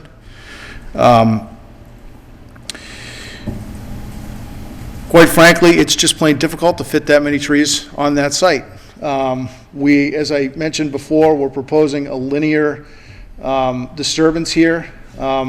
Most of it is going to be the actual wearing surface of the driveway, where of course we can't plant trees. So, but be that as it may, we have done the best that we believe we can do relative to planting trees additional to what we're otherwise planting within the replication areas. So we've added 30, I think it's 30 trees, and I'll just kind of point, and let me grab this, I'm talking into the mic, pointing at the same time. Where we have areas of slope, we're proposing some trees, so you can see here these green symbols here are proposed trees. We have a mix of red maples and yellow birches that we're proposing, which is the predominant overstory vegetation on the site. We're doing the same thing in this area on this slope. This wetland area in here, we actually believe, the existing wetland area, we actually believe can support additional tree density. So we're actually proposing to go in there and plant of course, by hand, but we're proposing to go into that area and enhance that wetland area with those species which do well in the, they grow on the site, as I mentioned, both in the upland and in the wetland portions of the site currently today. As you get towards the back of the site, there's an old, I guess I'll call it an access right along the stone wall, and we think we have the opportunity to fill back in. It's, again, within the buffer zone anyway, and it's a spot where we can increase some density in that location. We also actually tweaked the location of this driveway to save this 30-inch diameter oak tree that we had previously shown within the footprint of the driveway. So we've tweaked that to save that tree. And so those new plantings that we're proposing would be a addition of 30 trees to the project. Additionally, as requested, we have densified the replication plantings on the site. So, and we've also added a little bit more diversity to the plantings. So you'll see that we're in the, our ratio of planting now is 1 plant per 25 square feet. We have just over 10,000 square feet of replication area, so it's a lot of plants. But we have anything from, we have some ferns, sensitive fern, a few other varieties of ferns, all the way up to overstory canopy trees that we're proposing, high bush blueberry. So we have sort of some overstory that we're planting. But again, we're proposing to keep the trees, the existing trees within those areas. So we are proposing to keep overstory. So really, the bulk of the proposed plantings that we're proposing are shrubs and lower ground cover in those replication areas. And again, just to summarize, we are also proposing to overseed with a New England wet mix, and there's, I don't know, 20 or 30 different wetland species varieties that are native to the area that are within that wetland seed mix that will be, the whole area will be overseeded with that. So let me just make sure I've hit all the points. Yeah, I think that was it. Happy to take any questions. Comments or questions from commissioners? Jack Rabbit. Oh, thank you, Mr. Chairman. Hey, Greg, thank you so much. Hey, I had a chance to explore the ACEC, I'll get the acronym correct one of these days, but the legal part of it, and then I did a little bit of math as well, and I noticed that you've basically got about, in your chart here, you've got 1,600 feet of roadway, right? Uh, I think if I look at your, yeah, 1,600 feet. And I went, You mean driveway? driveway, I understand. excuse me. Yeah. Thank you, Matt. Semantics. It's about a third of a mile. It's about a third of a mile. I also went back and looked at the drawings that you had presented. Now, by the way, in this last set of drawings, you didn't upgrade your bituminous driveway. It's still showing bituminous. So you've got, so then one of the questions I would have is, what kind of what are you going to use? We would propose to use like a processed gravel. Something Gravel, it'll stay gravel? Something compact. Okay, yeah, if you could note those changes on your drawing. When you gave us the tree map, did you start at, I was trying to interpret it, and is that starting at 2 inches? Is that what you're doing, 2 inches by 3 or something? The trees? inventory that we gave you? The trees? I think so. Anything over 2 inches. 2 we believe is inches? what we- Okay, yeah. okay, that's fine. And so I kind of came up with this, if you did a third of a mile, and if you looked at your roadway description, right, you've got the 12 feet, and you got a foot on each side in addition to, right? You're now at 14 feet. You've also got a block that's sitting under there, and that looks like it extends out another foot maybe. And then you start looking at how much you're going to tear up to disturb to get that whole set. And so I kind of compromised. As I said last time we talked, it was could have been up to 20 feet. I'm giving you the benefit of the doubt, 18 feet. And, you know, all of a sudden, If 31,000 square feet? Would that be right? How many Well, square if you applied feet? it, maybe if you applied it to the whole driveway length, but there's only a small I don't want to call it small. Yeah, There's a fraction of the overall length that's actually within wetland-filled areas. okay. See, Within so- 30 feet? Say it again. Within 30 feet of our wetland area? Well, when you talk about replication, we're only talking about the areas that are filled wetlands. Yeah. So, so just to be clear, this scale, I can't do two things at once, so I won't be able to hold the mic. But, so, the wetland starts there and goes to right here. Uh-huh. And so it's face of wall to face of wall, that area there is wetland fill. Then you got the same thing here, right? So you got that to, the wetland kind of comes up here and then comes back down. So you got these areas here, Yeah. and then you got, again, there's a small patch of upland right here.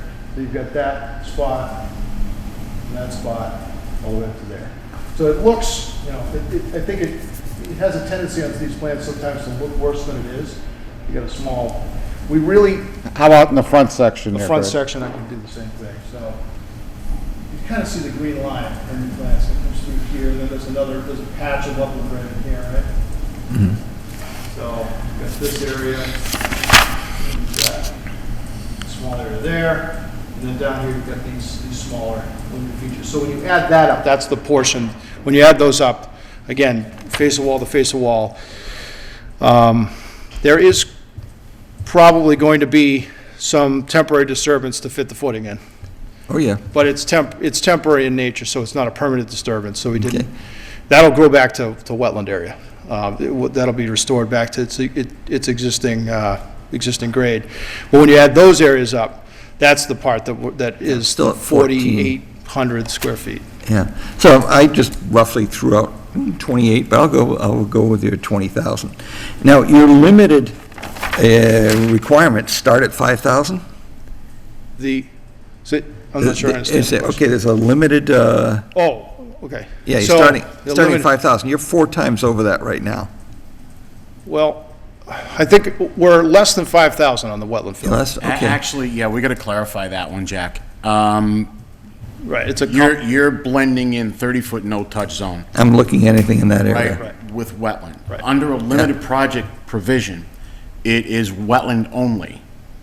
Okay, so limited project is spelled out in the Wetland Protection Act Okay. regulation, applies to wetland fill only. There is no limited project provision in our bylaw or in the regulations that would apply to a 30-foot no-touch zone. And as far as quantifying the way you're attempting to quantify it, the bylaw and the regulation locally are totally silent to that. Okay.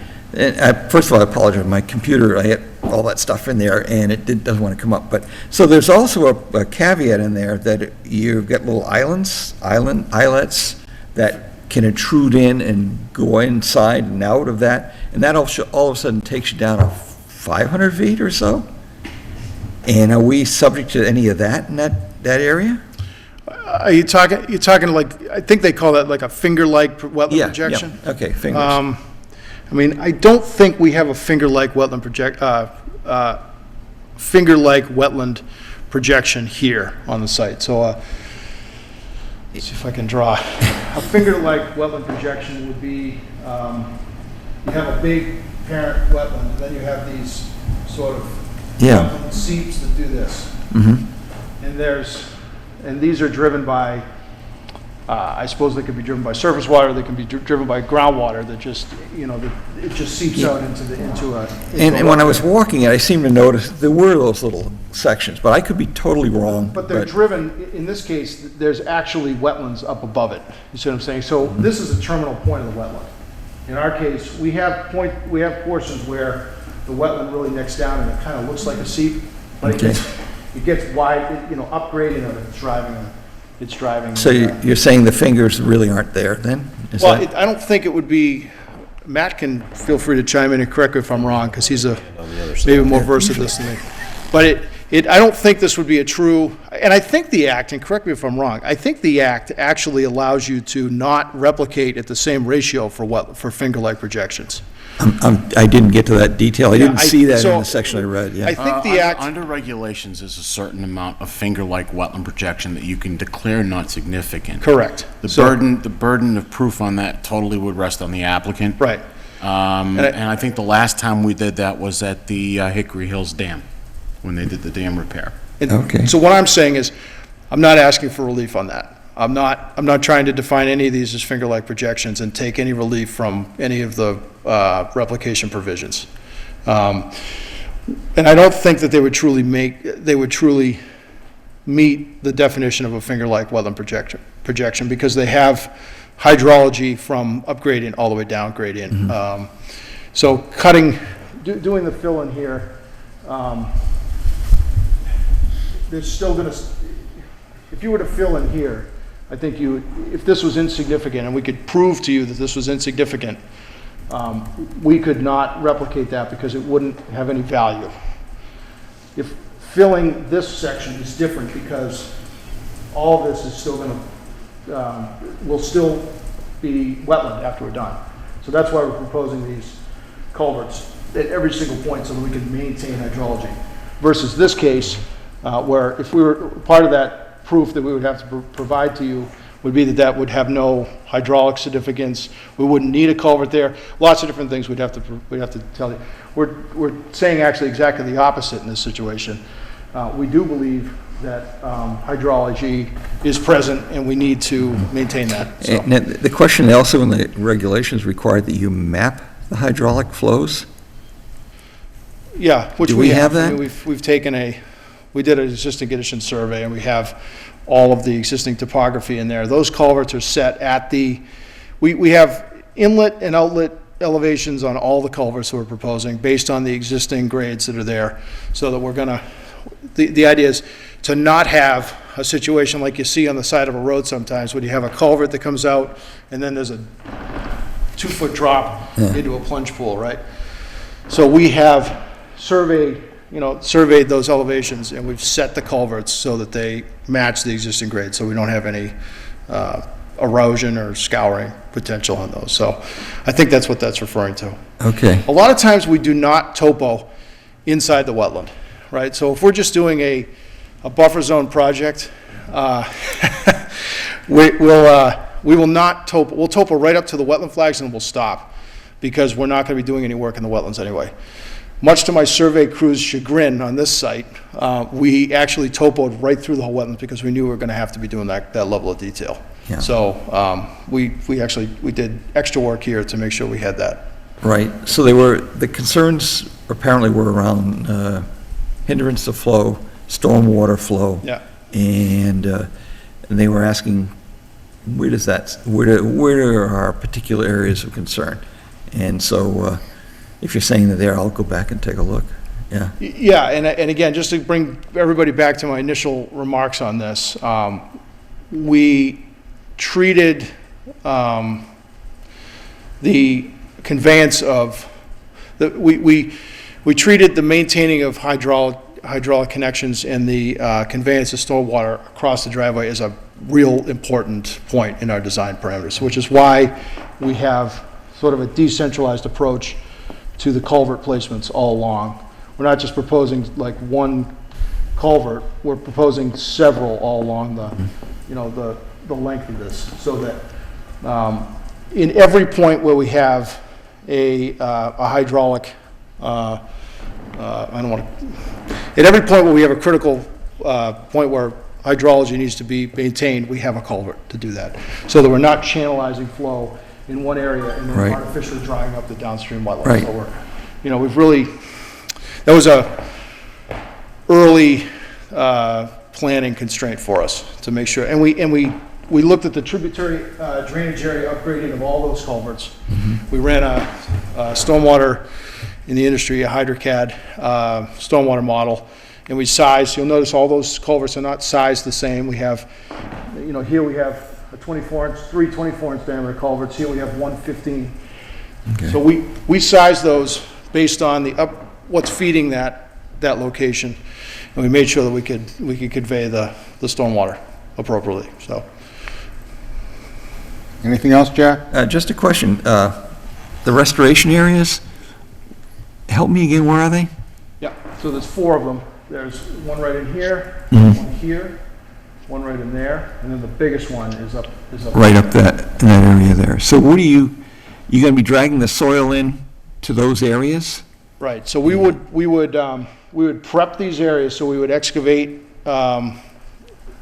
down, so that we could translocate, so that when we excavate the wetland soil out of the filled areas, we would translocate that wetland soil into these areas. So you'd actually be building that area up?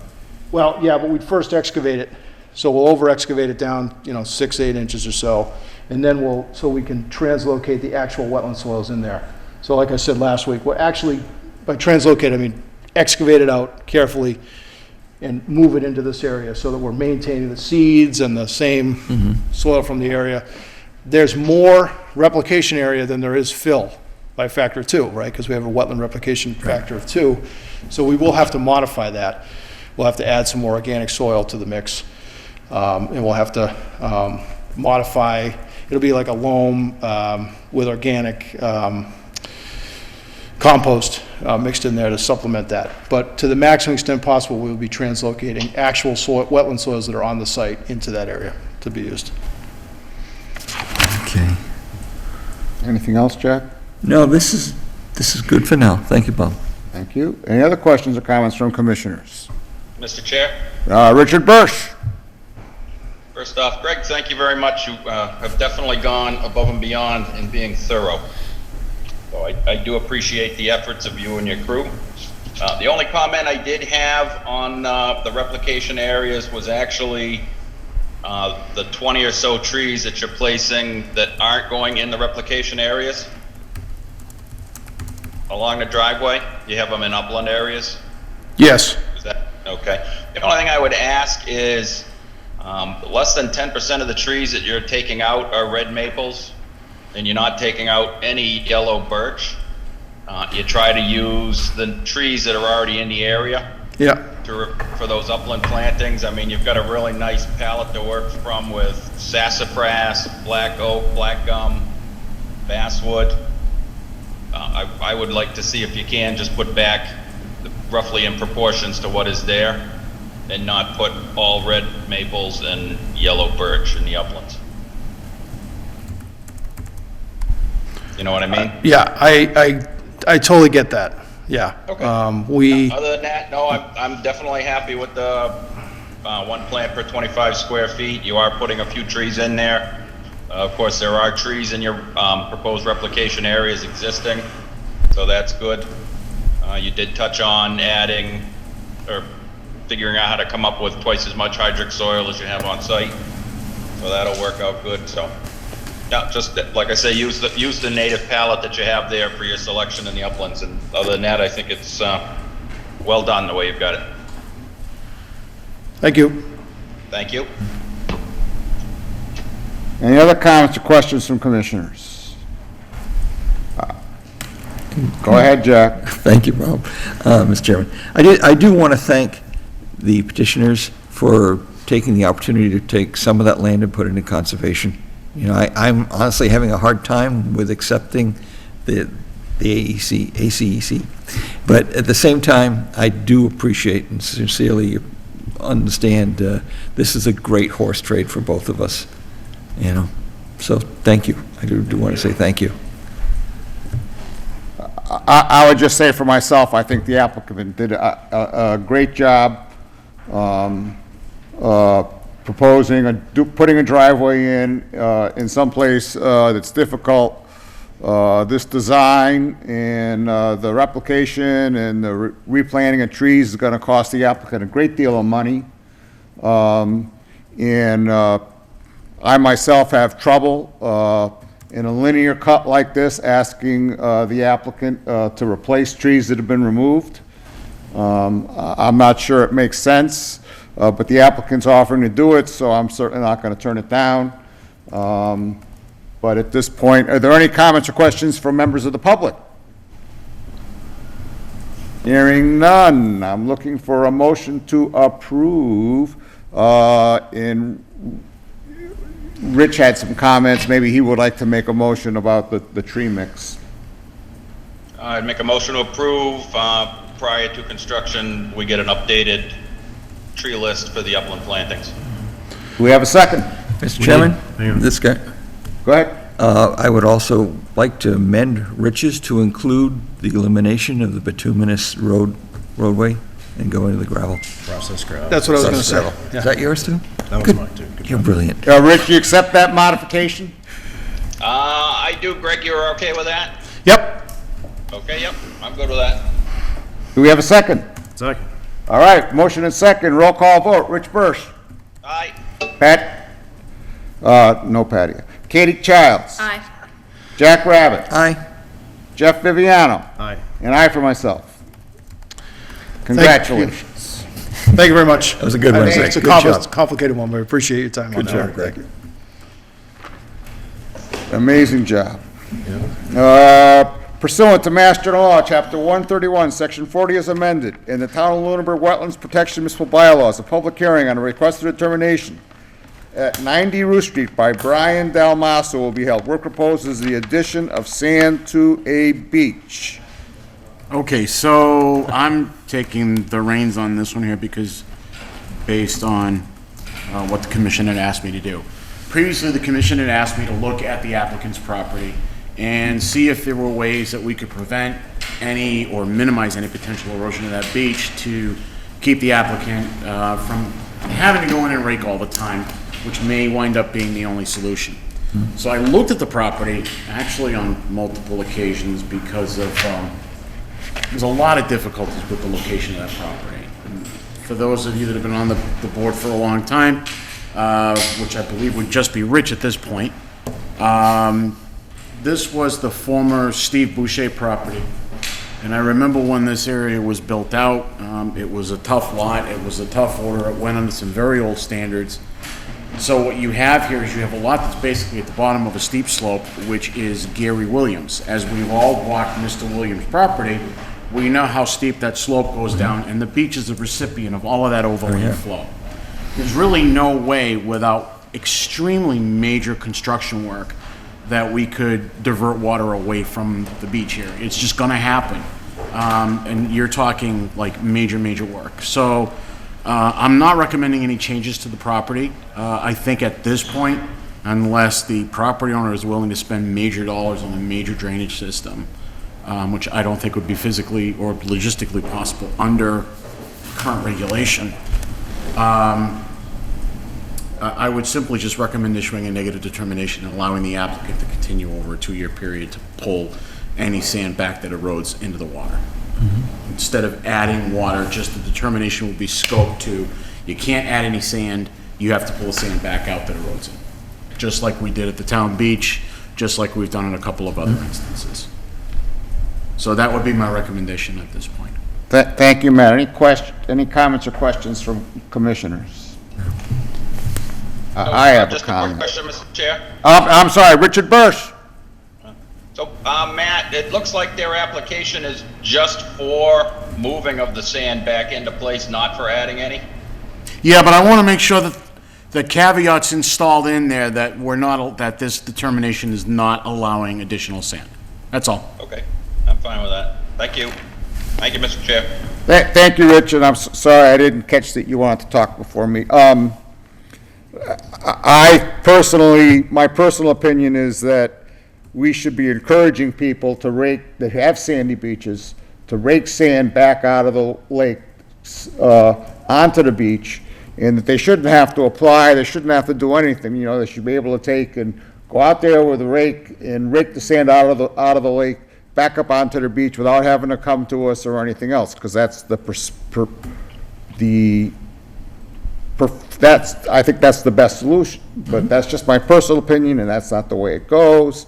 But I just had to put that in there anyway. I'm looking for a motion for a negative determination with the caveat that it's not for the addition of sand to the beach, it's to rake sand back up out of the lake onto the beach. So moved. Motion is seconded. Roll call vote. Rich Birch? Aye. Katie Childs? Aye. Jack Rabbit? Aye. Jeff Viviano? Aye. And I for myself. Mr. Chairman, Yes. is this, you folks, They can't vote. they can't vote because of, oh, excuse me, I'm sorry. That's right, you've only been here twice, even though I've seen it for 7 months.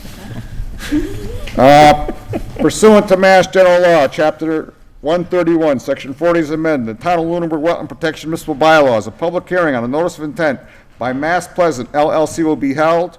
Work proposes construction of a 6-lot subdivision, now 4, roadway utilities and proposed wetland crossing at 101 Pleasant Street. And sir, while you're setting up, I'm gonna take a minute to myself.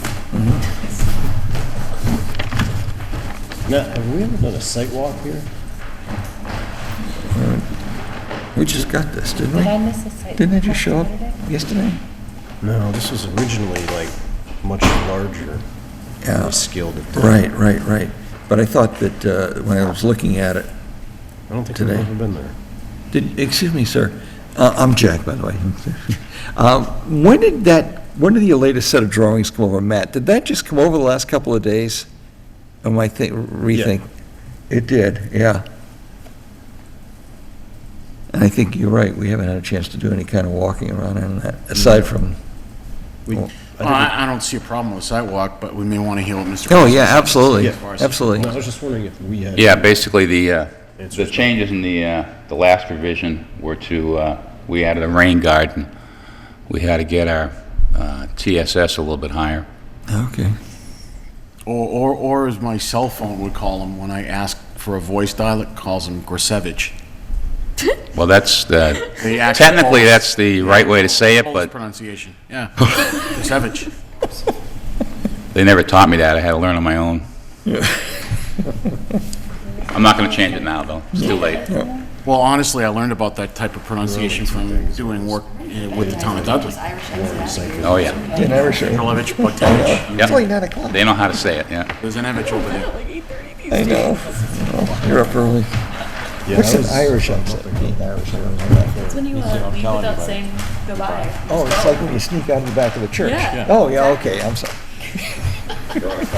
Oh, thank you very much. Love it. Did Andrea Adams ask for a copy of these? Never heard that. Okay, good, thank you. Yes. No. It's a good one. Yeah. So, it's the first time, Paul Grazowitz, Graz Engineering, or Grasevich for Matt. This is the first time we've been in because we had a couple of rounds with Graves Engineering on the plans. We wanted to get things, 99% good with them. I gave you a copy of the last letter that we sent back to Graves. We have a hearing next week with the planning board, and it's our feeling that all the DPW and Graves Engineering comments have been addressed. So now the site looks as we hope it will get at least approved by the planning board, and hopefully without much change for you guys too. So our application called for 6 lots. There was going to be 6 duplexes. We met with the planning board looking for some waivers that had been typically granted in the past. They weren't inclined to grant any waivers, so we shortened the road. We're down to, now we just have 4 lots instead of 6. Again, still duplexes, but, so the number of lots went down to 4. So the road is the 650 feet, and coming in, we cross the wetland right here. That was an area that was, it had been disturbed in the past, and there were some repairs to that area, and further to the north, there was some stone wicks put in there and that type of thing. So that's the area we're crossing. We put retaining walls on both sides of the road to minimize the wetland impact. Initially, DPW said they did not want the retaining walls within the right-of-way. They want them on the private property. We took a look at that, and the disturbance, the square footage was kind of excessive with the walls there. So we said, look, we got to put them within the right-of-way. We will make the owners of those lots that they're on responsible in perpetuity for the retaining walls, so that the town won't be responsible. But we can't put them outside of the right-of-way. So that was one of the changes we've made. So we do have replication. So we cut the crossing down to 4,900 square feet of wetlands, and we've got 2 replication areas that more than double the replication area. There were no trees actually in the proposed crossing area. And part of our replication protocol is to keep, before anything's done, we go out there, we flag the replication area, and we try and preserve all the mature trees that we can and work with them rather than tear them up and put something else in there. So basically, we've got a stormwater system that treats. Well, now the stormwater treatment's up to 90%. We've got a variety of extended detention basins, infiltration basins. We've got a 140-foot long rain garden back there. Sediment 4 bays, and of course we've got some catch basins with deep sumps. You know, we've kept all of our work outside of the 30-foot. We've kept the impervious outside of the 50-foot. And in the constraints, you know, it's kind of an odd shaped. Well, the lot's not odd shaped. It's the configuration with the wetlands and the setbacks. We've got just a narrow piece of property, you know, to work in. And to meet the stormwater standards, it takes up a lot of real estate, and that's actually, I think we were probably going to just lose 1 lot, but then we started fine-tuning the stormwater, and we ended up losing another lot because it takes a lot of real estate to do the stormwater management. So we put in multiple culverts down here at the crossing. And the reason for that is not for capacity. It's really just, right now, the water just kind of, you know, just kind of drifts overland through there. So we're putting 3 culverts in, spacing them out, rather than try and force everything to one spot. Let it just keep going in the spread out fashion that it does now.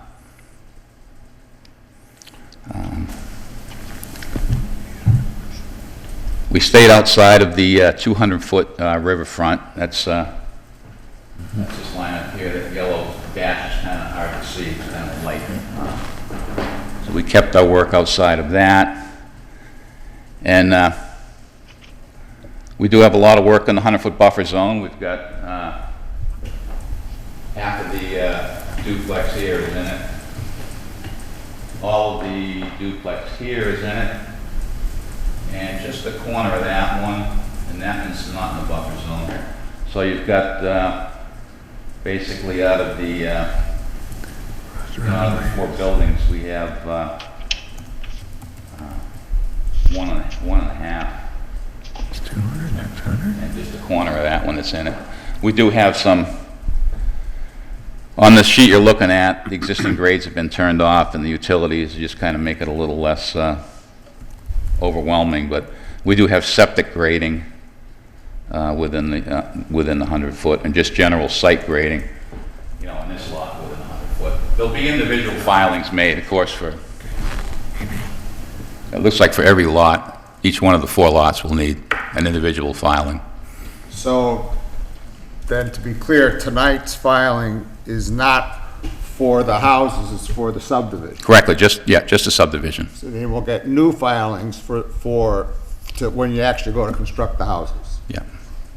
I just want to be clear about that. Thank you, Will. Thank you.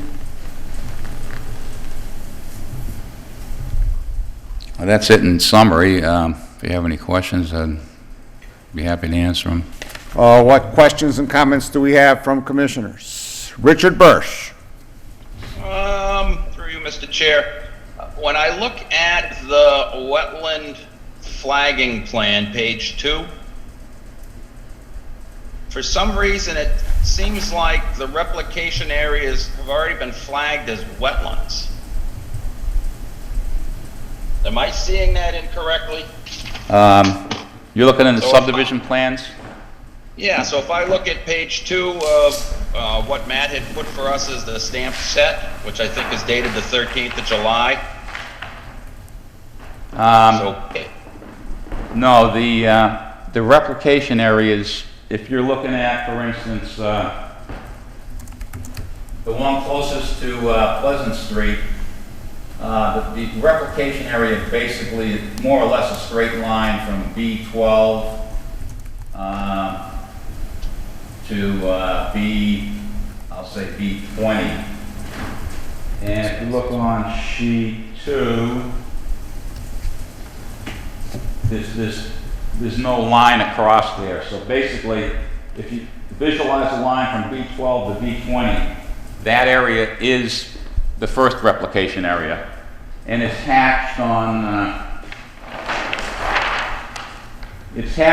sheet 3.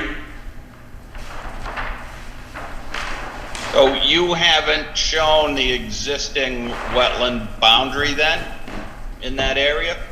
Yes. All of the sheets show the existing wetland boundary. So B12, 13, 14, 15, 16, 17, and 18 are currently flagged on site? As wetland boundary? They were. I can't say that the ribbons are all still there today, but So I guess how can that be? Replication area. How can you? Oh, okay, I do see it now. I'm sorry. That wetland area. yeah, sheet 3. Yep. I think I know what you're saying. The details on sheet 3 and 4, they kind of show a wetland boundary hatch on both sides of the replication area, which is a little misleading. They're not wetlands yet. They will be. Talking about, sure. Yeah. And have you proposed a planting schedule for the replication areas? I'm sorry, I didn't hear that. Have you proposed a planting schedule?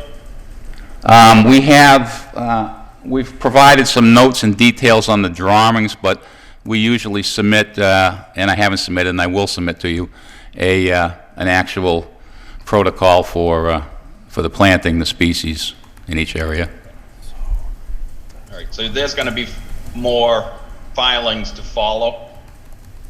There will be a filing for each one of the lots, yes. Okay.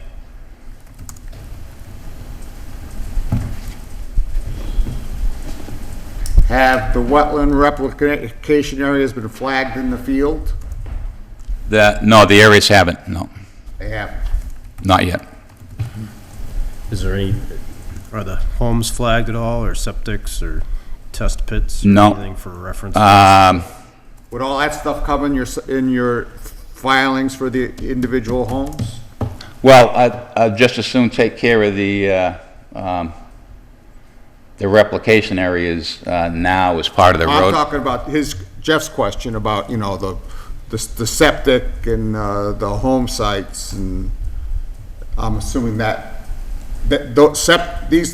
Yeah, those will be on the individual, yes, absolutely. I mean, we've already done the testing and design of the septic systems, because it's just so tight.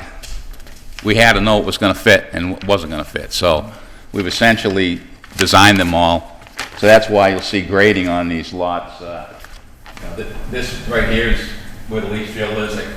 I turned the layers off, so actually on some of these sheets that I've given you, you'll actually see septic systems all designed on there with retaining walls and breakout barriers and.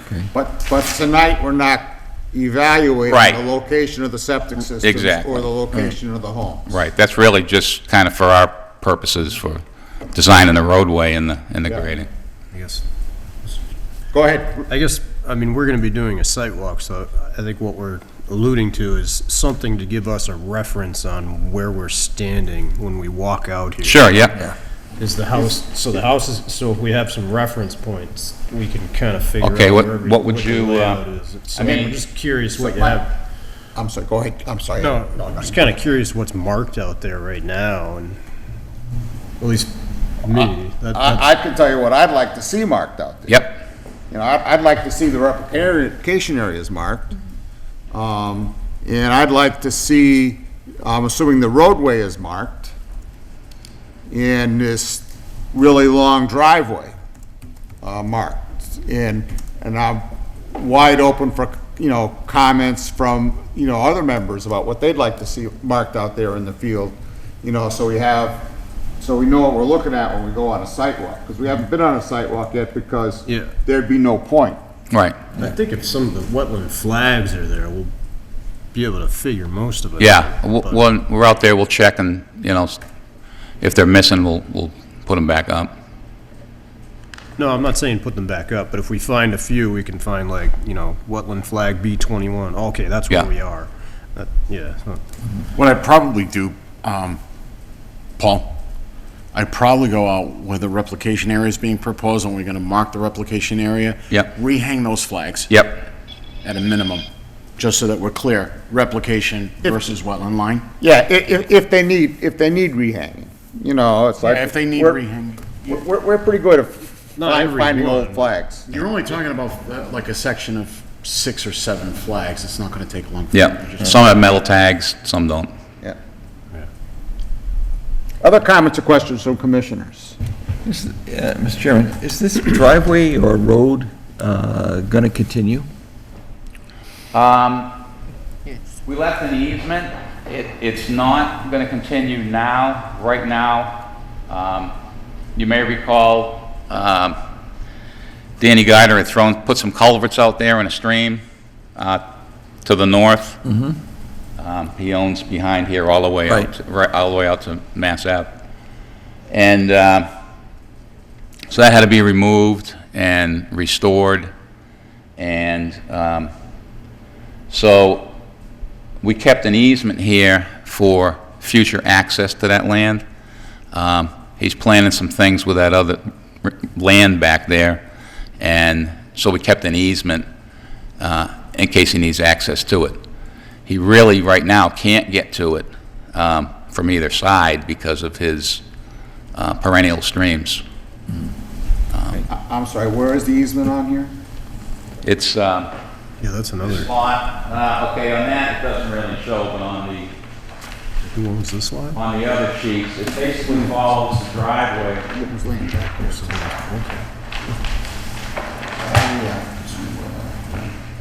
So the easement is this whole section, it's a drainage and access easement to the back. And that would give him access to the other property. Rich Birch has had his hand up for some time. Rich? Oh, I'm sorry, that was initially, I didn't put it back down again. All right. Any other comments or questions from commissioners? Any comments or questions from members of the public? I do. Oh, wait, I'm sorry, go ahead, Jeff. The color's nice here, if you can do it for us on the documents that we have. That would be nice. I think that's, is that required? You're talking about the PDF? Yeah. Yeah, I mean, these plans here that he presented us are colored. Oh, okay, all right. So we have, But he hand marked. I got you. I think he was So talking it's about not the an electronic PDF. marking. Okay. You know what, I can just take a quick look at the size of these babies. I have colored ones at the office, these are black and whites. Those sheets, seeing as we like those, can I keep those, Paul? I colored the last two, actually, that I sent prior to this revision. But yeah, no, these are for you. Okay. So what I'll give do you is this I'll one, too. take those particular sheet, that particular sheet that you guys are looking at, and I'll send it out to Minuteman and scan it and put it on the cloud. Perfect. It's like, My scanner doesn't do they'll charge color. me like $1 to scan it and send it. Minuteman's just down the street, Minuteman Press, we have an account with them, and if I just take that sheet, tell them scan it and email it to me, they'll charge me $1 for it, so it's no big deal. Give him a thumb drive, that's all you gotta do. Anything else, Jeff? Nope, sorry. Andrea Adams. Thank you, Mr. Chairman. I had a chance to, I'm just going to lower my hand so it's not left up. Just want to say that, you know, when you do the field walk, because there's a lot going on, make sure you get as much tagging as you need to see the various features you want to see, like the wetland buffer, the replication areas. Can you hear? Andrea? Yep. You're gonna have to really speak up. Oh, I'm sorry. So when you're out on a site walk, I would say because of the complex nature of this particular site where you've had previous activity, I would just make sure that you've got enough flagging out there, assuming that it's been a while, especially with the rain, that they might have come down so that you can see the critical features you want, that's all. Including potentially the location of the septic systems and the potential access easement at the back. Because if that's the case, he may be back before you, and you may want a reference point between this project and the next. I've made all my comments in a letter in terms of the replication and how that should be handled, and I'm gonna make some other comments to the planning board based on the current submittal.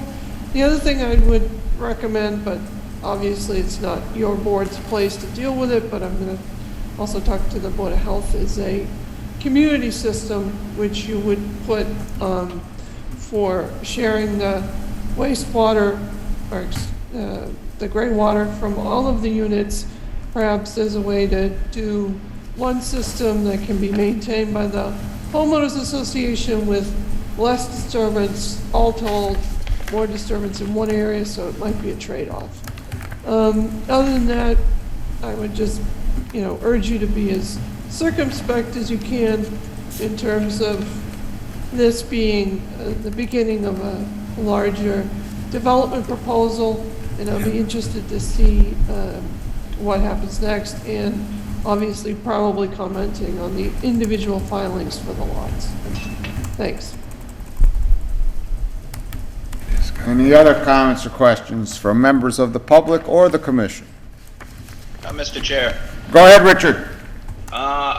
if we can, I'd like to request a tree survey, an inventory like we just had at 250 Howard Street, on all of the trees that are being removed and what their replacement plan is within the 50-foot no build zone.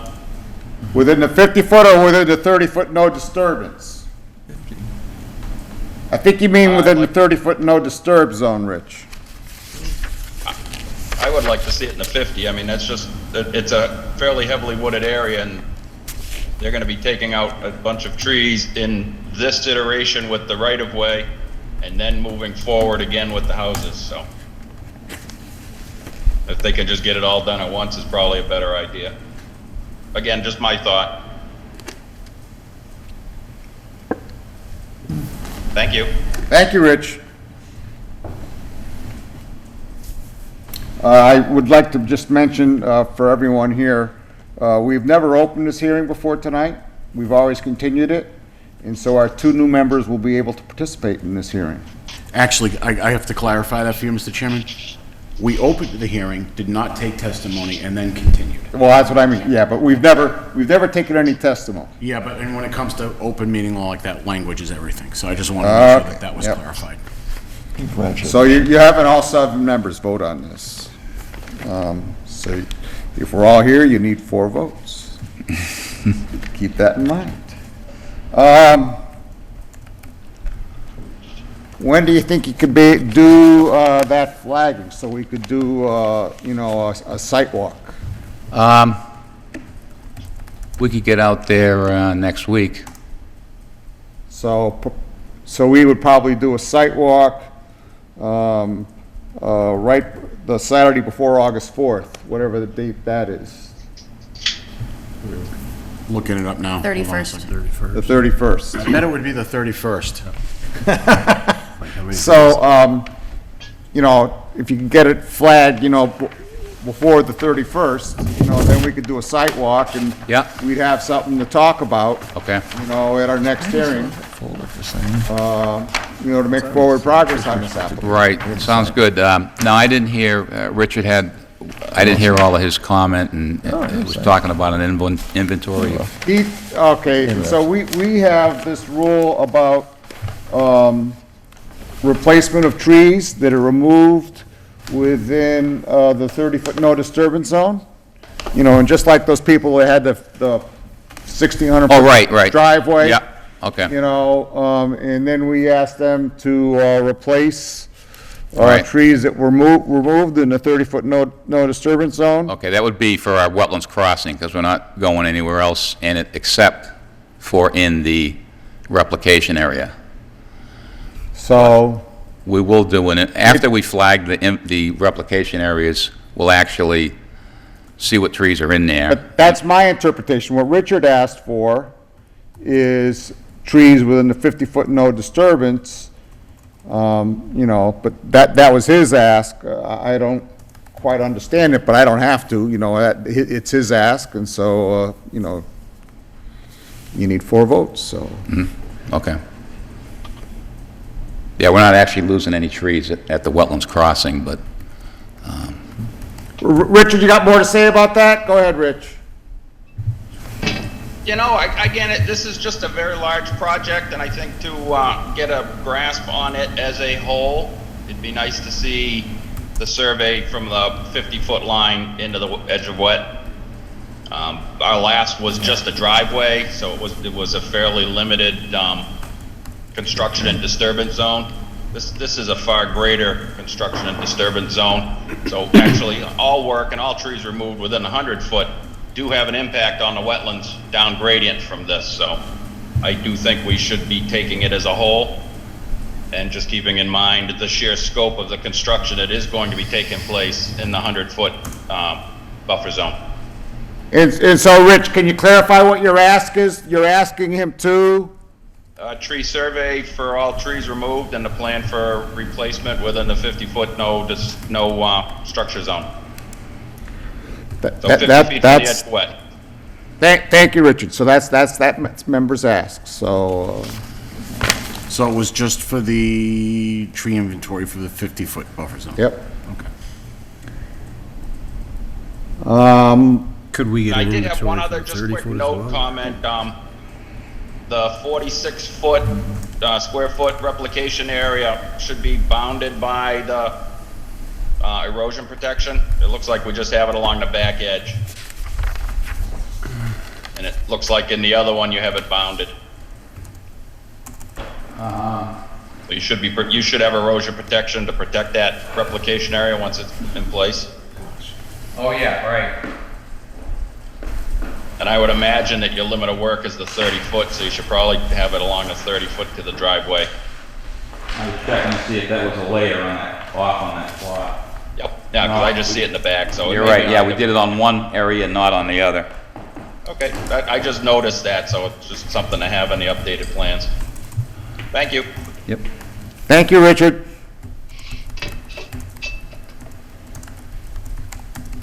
I'm looking for a motion to continue this hearing until August 4th. So moved. Second? Motion and second, roll call vote. Rich Bursch. Aye. Patty Adams. Aye. Katie Childs. Aye. Jack Rabbit. Aye. Jeff Viviano. Aye. Mike LaRouche. Aye. And I for myself. All right, thank you. Thank you. We're going to continue 2 hearings, and we need votes on those. Pursuant to Mass General Law, Chapter 131, Section 40 is amended in the Town of Lunenburg Wetlands Protection Municipal Bylaws. A public hearing on a notice of intent by Christopher and Susan DeGeorge will be held. Work proposed is improvement of access to Lake Shirley and control of erosion within 100 feet of a wetland resource area at 48 Pearl Street. Looking for a motion to continue So moved. So moved. to the date certain of August 4th. Thank you for making that motion and seconding it. Two seconded. Depends. Can I just second heard it? a so move. Rich had something too? I don't know. Yeah, I thought Rich said something. Just say anyone, Matt. Roll call vote. Richard Bursch.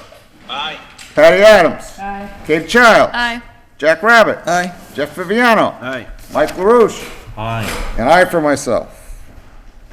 Only probably the two new members probably shouldn't have voted on that, not that it matters.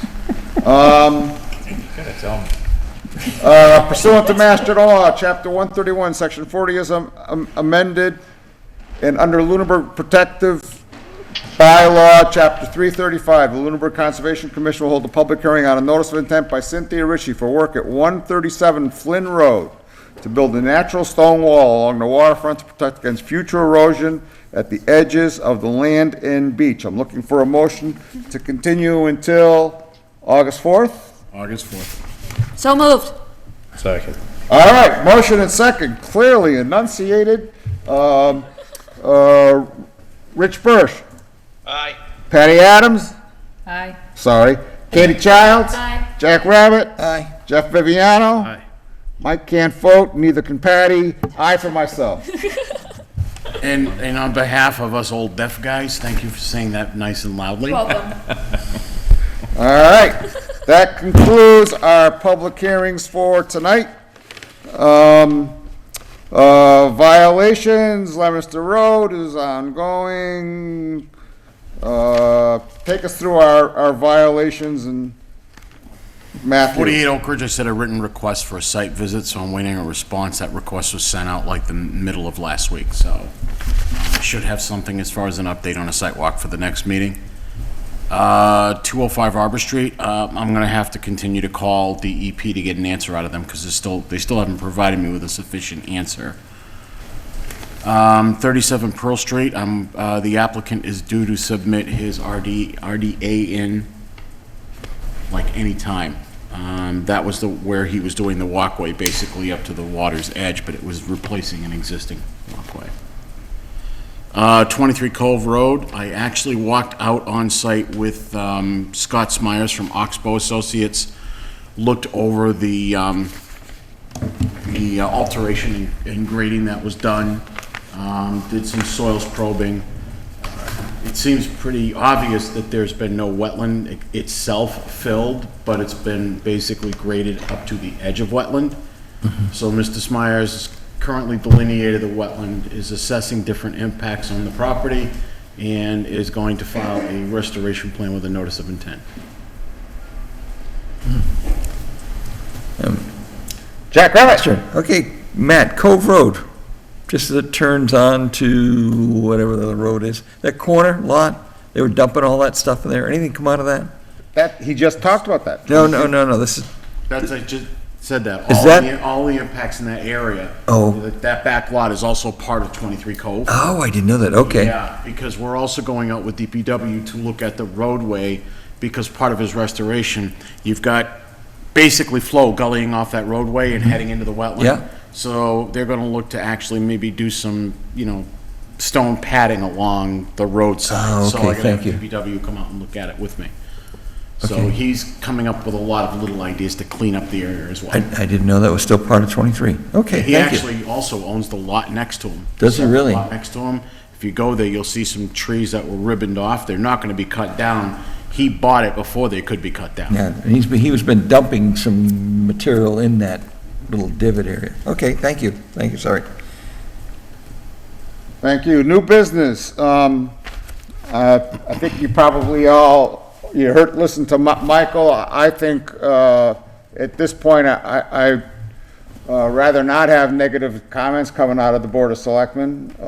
And so I'm proposing that it'll probably take 2-3 hours for me to go through all the aerial photographs, identify, areas of encroachment, all over town. When we have that driveway at the northern border that we referred once before to Townsend, because it was actually a Townsend building permit, where their driveway is on our property.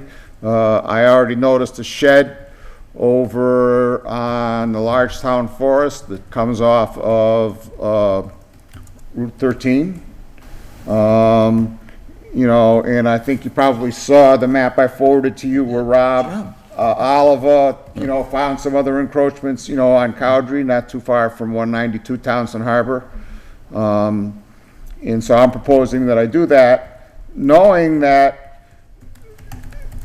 we're going looking for trouble and controversy, and you know, I just want everyone to buy into the idea that we're gonna do this, you know, to make, to address Michael Ray's, you know, issues here, you know, about selective enforcement.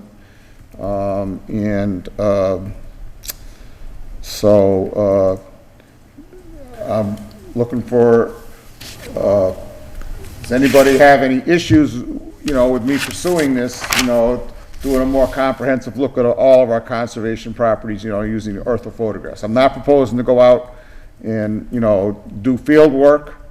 I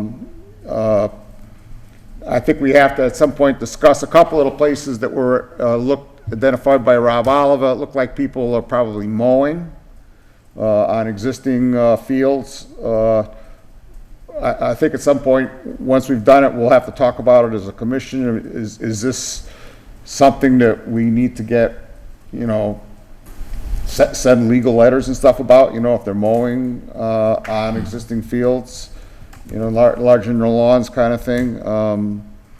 But I just wanted to put it on the agenda for tonight, so if people have feelings about one way or other, they can express them.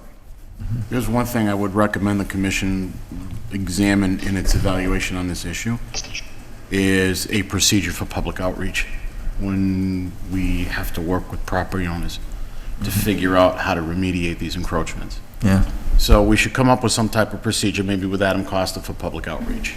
I know the interesting thing, and the thing that was missing, and I'll make this real brief, the thing that was missing, and I was kind of disappointed, and I'll use the word disappointed, with the selectman's comment, was that he intimated that we had no public outreach to this gentleman, and we did. It wasn't like we just appeared on his property and said, what are you doing?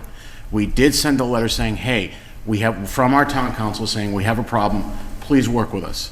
I think we need to continue to work on public outreach and continue to improve on that. And I think that that's something that, you know, I know Bob Pease here, our chairman, has worked on that as well, and it's just something I think the commission should be aware of. But I was just, from my own standpoint, as a 22-year employee of the town, I was disappointed with the comment that was missing in making it seem like we didn't do any public outreach. So we're not going over there beating people over the head with a billy club. Okay? I also think what was missing is that the encroacher in this instance is not being cooperative.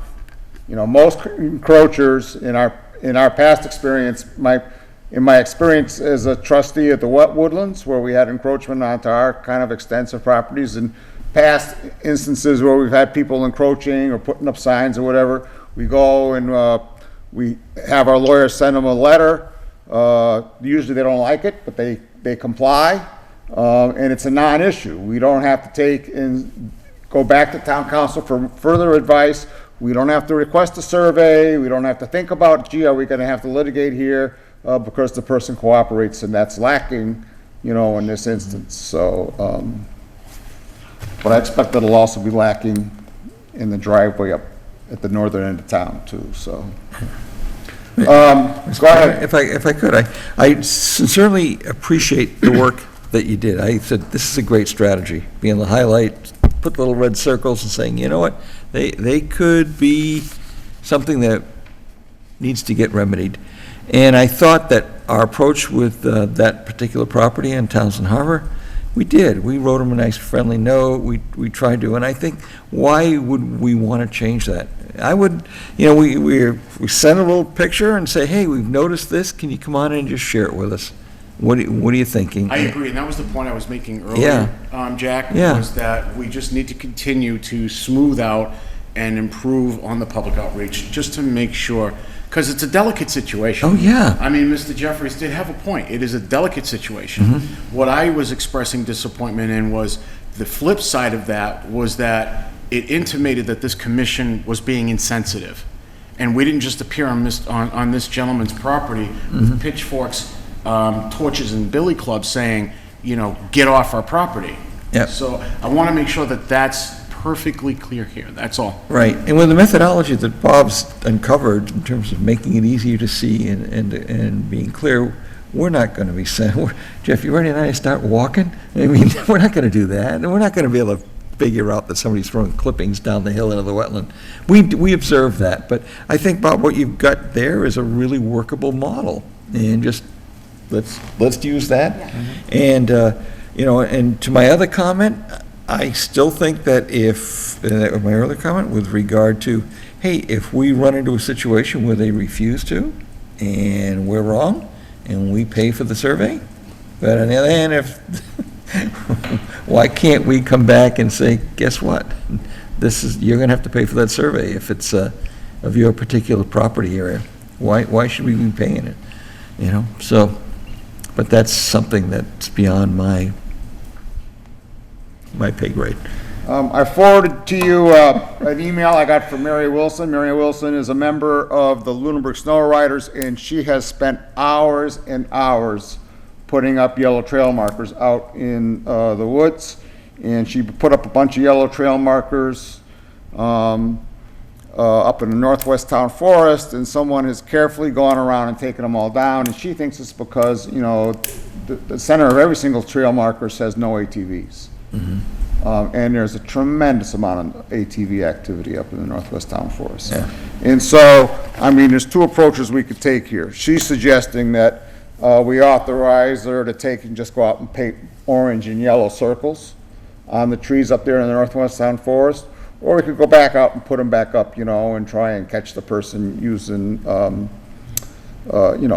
trail cameras. I think we should go the yellow circle route in the northwest town forest, but I'd hate to see it go all over town, but I'm interested to hear comments from the rest of the commission. Jack. Yes, thank you, Mr. Chairman. And then Yeah, this, I believe the state of Maine has a color coding, the stripes on the trees. I think some demarcate private property, some demarcate no hunting.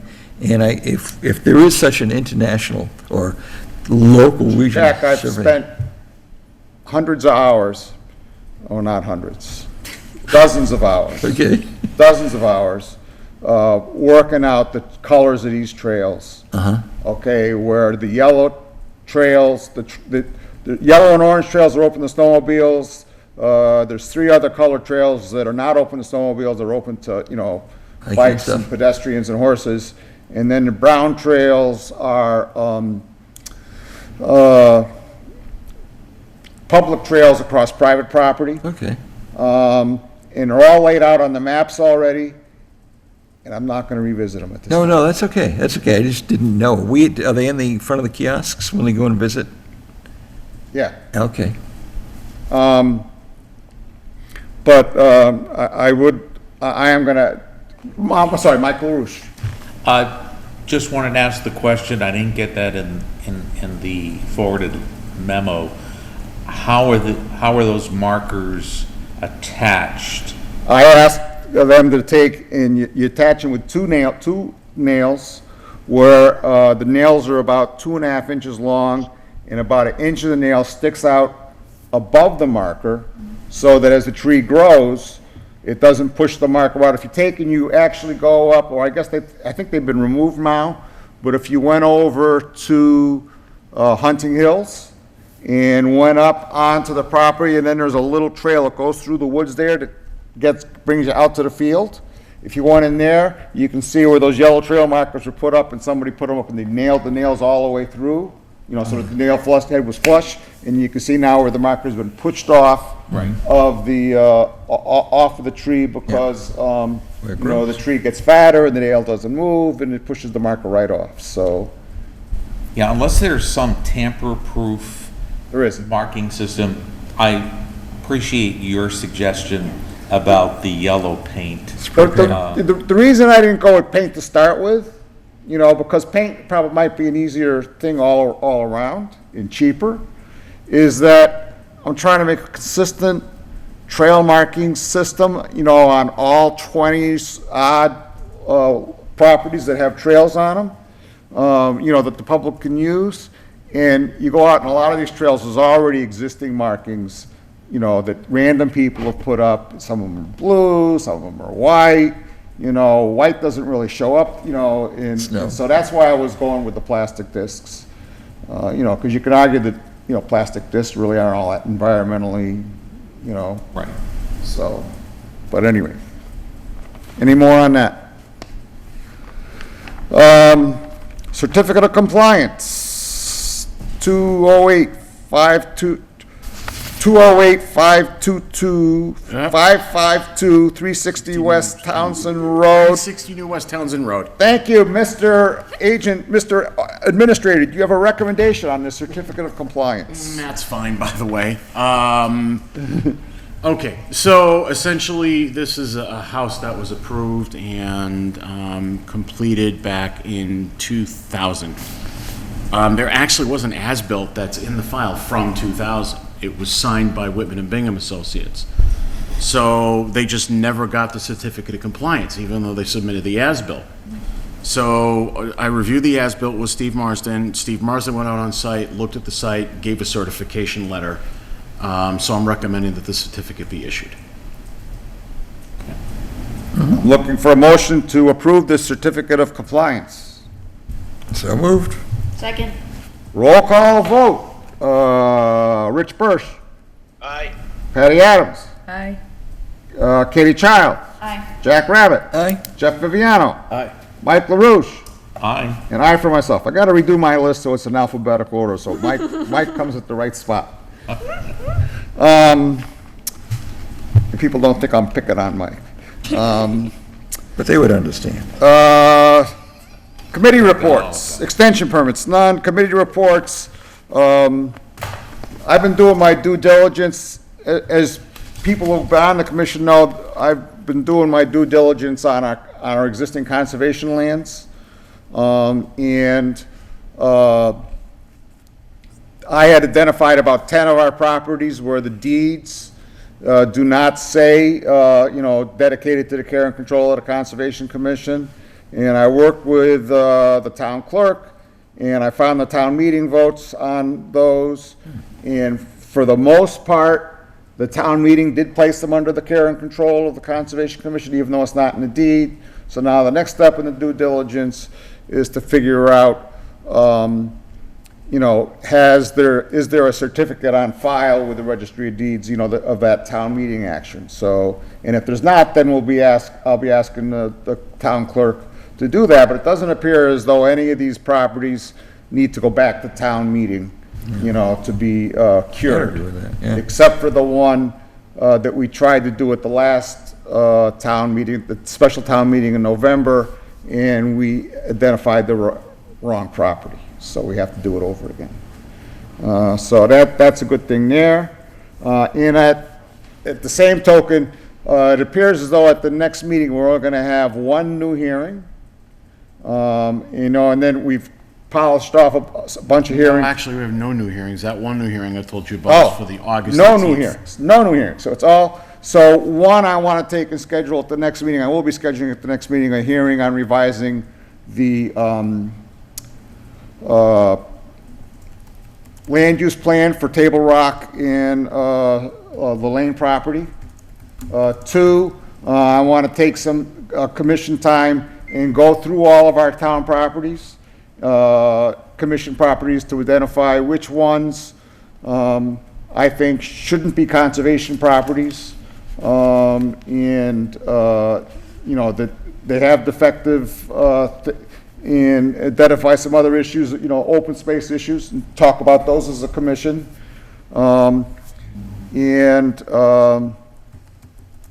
So I'm going to want to do that take some time, because, we finally have a chance to breathe. Mr. Chairman. Yeah. Remember our definition of trees? Oh, we could talk about Jack's definition of trees. Can we get that in there? Get that on the agenda? So, can you note that? We're going to put Jack's definition of trees on the I agenda. would love us to adopt it, please, or something, something.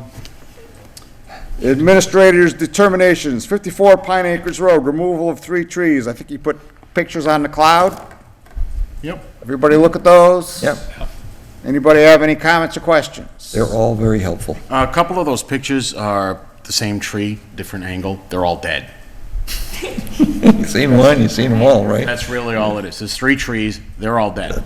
I'm looking for a motion to approve 54 Pine Acres Drive. So moved. Second. I love that enunciation.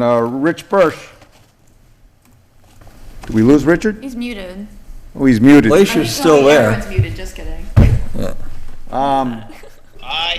Oh, Rich Birch, He, I, Patty Adams, Aye. Katie Child, Aye. Jack Rabbit, Aye. Jeff Viviano, Aye. Mike LaRouche. Aye. Aye for myself. 50 Sunset Lane, some guy named Carl Luck. it's a short needle pine, and there is actually a black oak growing right in front of it that will substitute perfectly, so recommend Right. just passing that and letting him go. If it isn't dead yet, it's real close to being dead. Oh, it's very close. It's dead. It's dead. It's dead. Looking for a motion. So moved. Second? All right, roll call vote. Rich Birch. Aye. Patty Adams. Aye.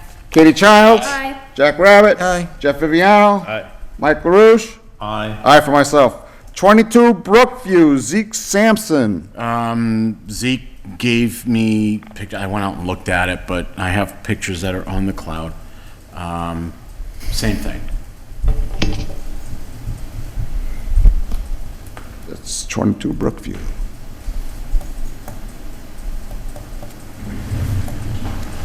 It's this tree right here. Oh. The top was just yanked. The one out. that's dead Yeah, the one that's dead. and hanging right next to the house. And hanging right next to the house. I'm looking for a motion to approve. So moved. Second. All right. Rich Birch. Aye. Katie Childs. Aye. Patty Adams. Aye. Jack Rabbit. Aye. Jeff Viviano. Aye. Mike LaRouche. Aye. Aye for myself. Open space and trail use You issues. already went over that. Communications. Mr. Chairman? Yes, sir. What about our minutes? Oh, excellent point. What about our Motion minutes? to approve the last minutes as amended. Oh, do we have an amendment that just popped out? He sent them out like 3 or 4 days ago. Yeah, this is the one. I took and I went through them, sent him a bunch of changes. Okay, He reset them out earlier today.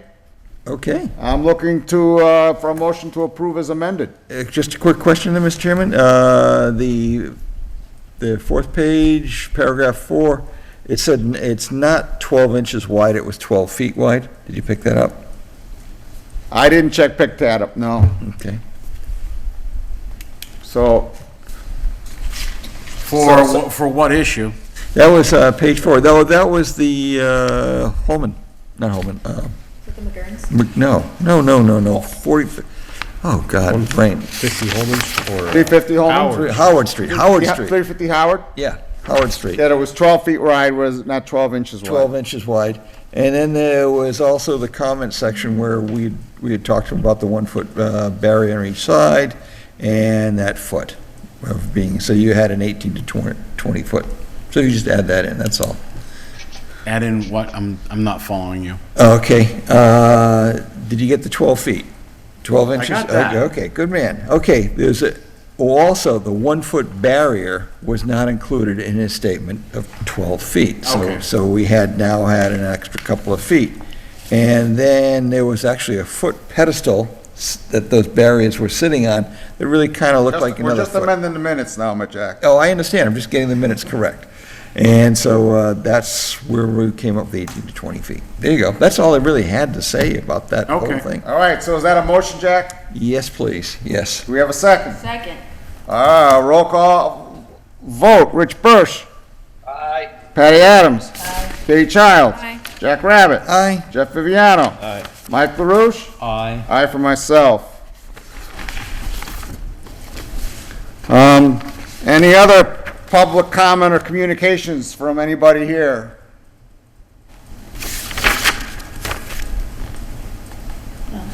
Looking for a motion to adjourn So moved.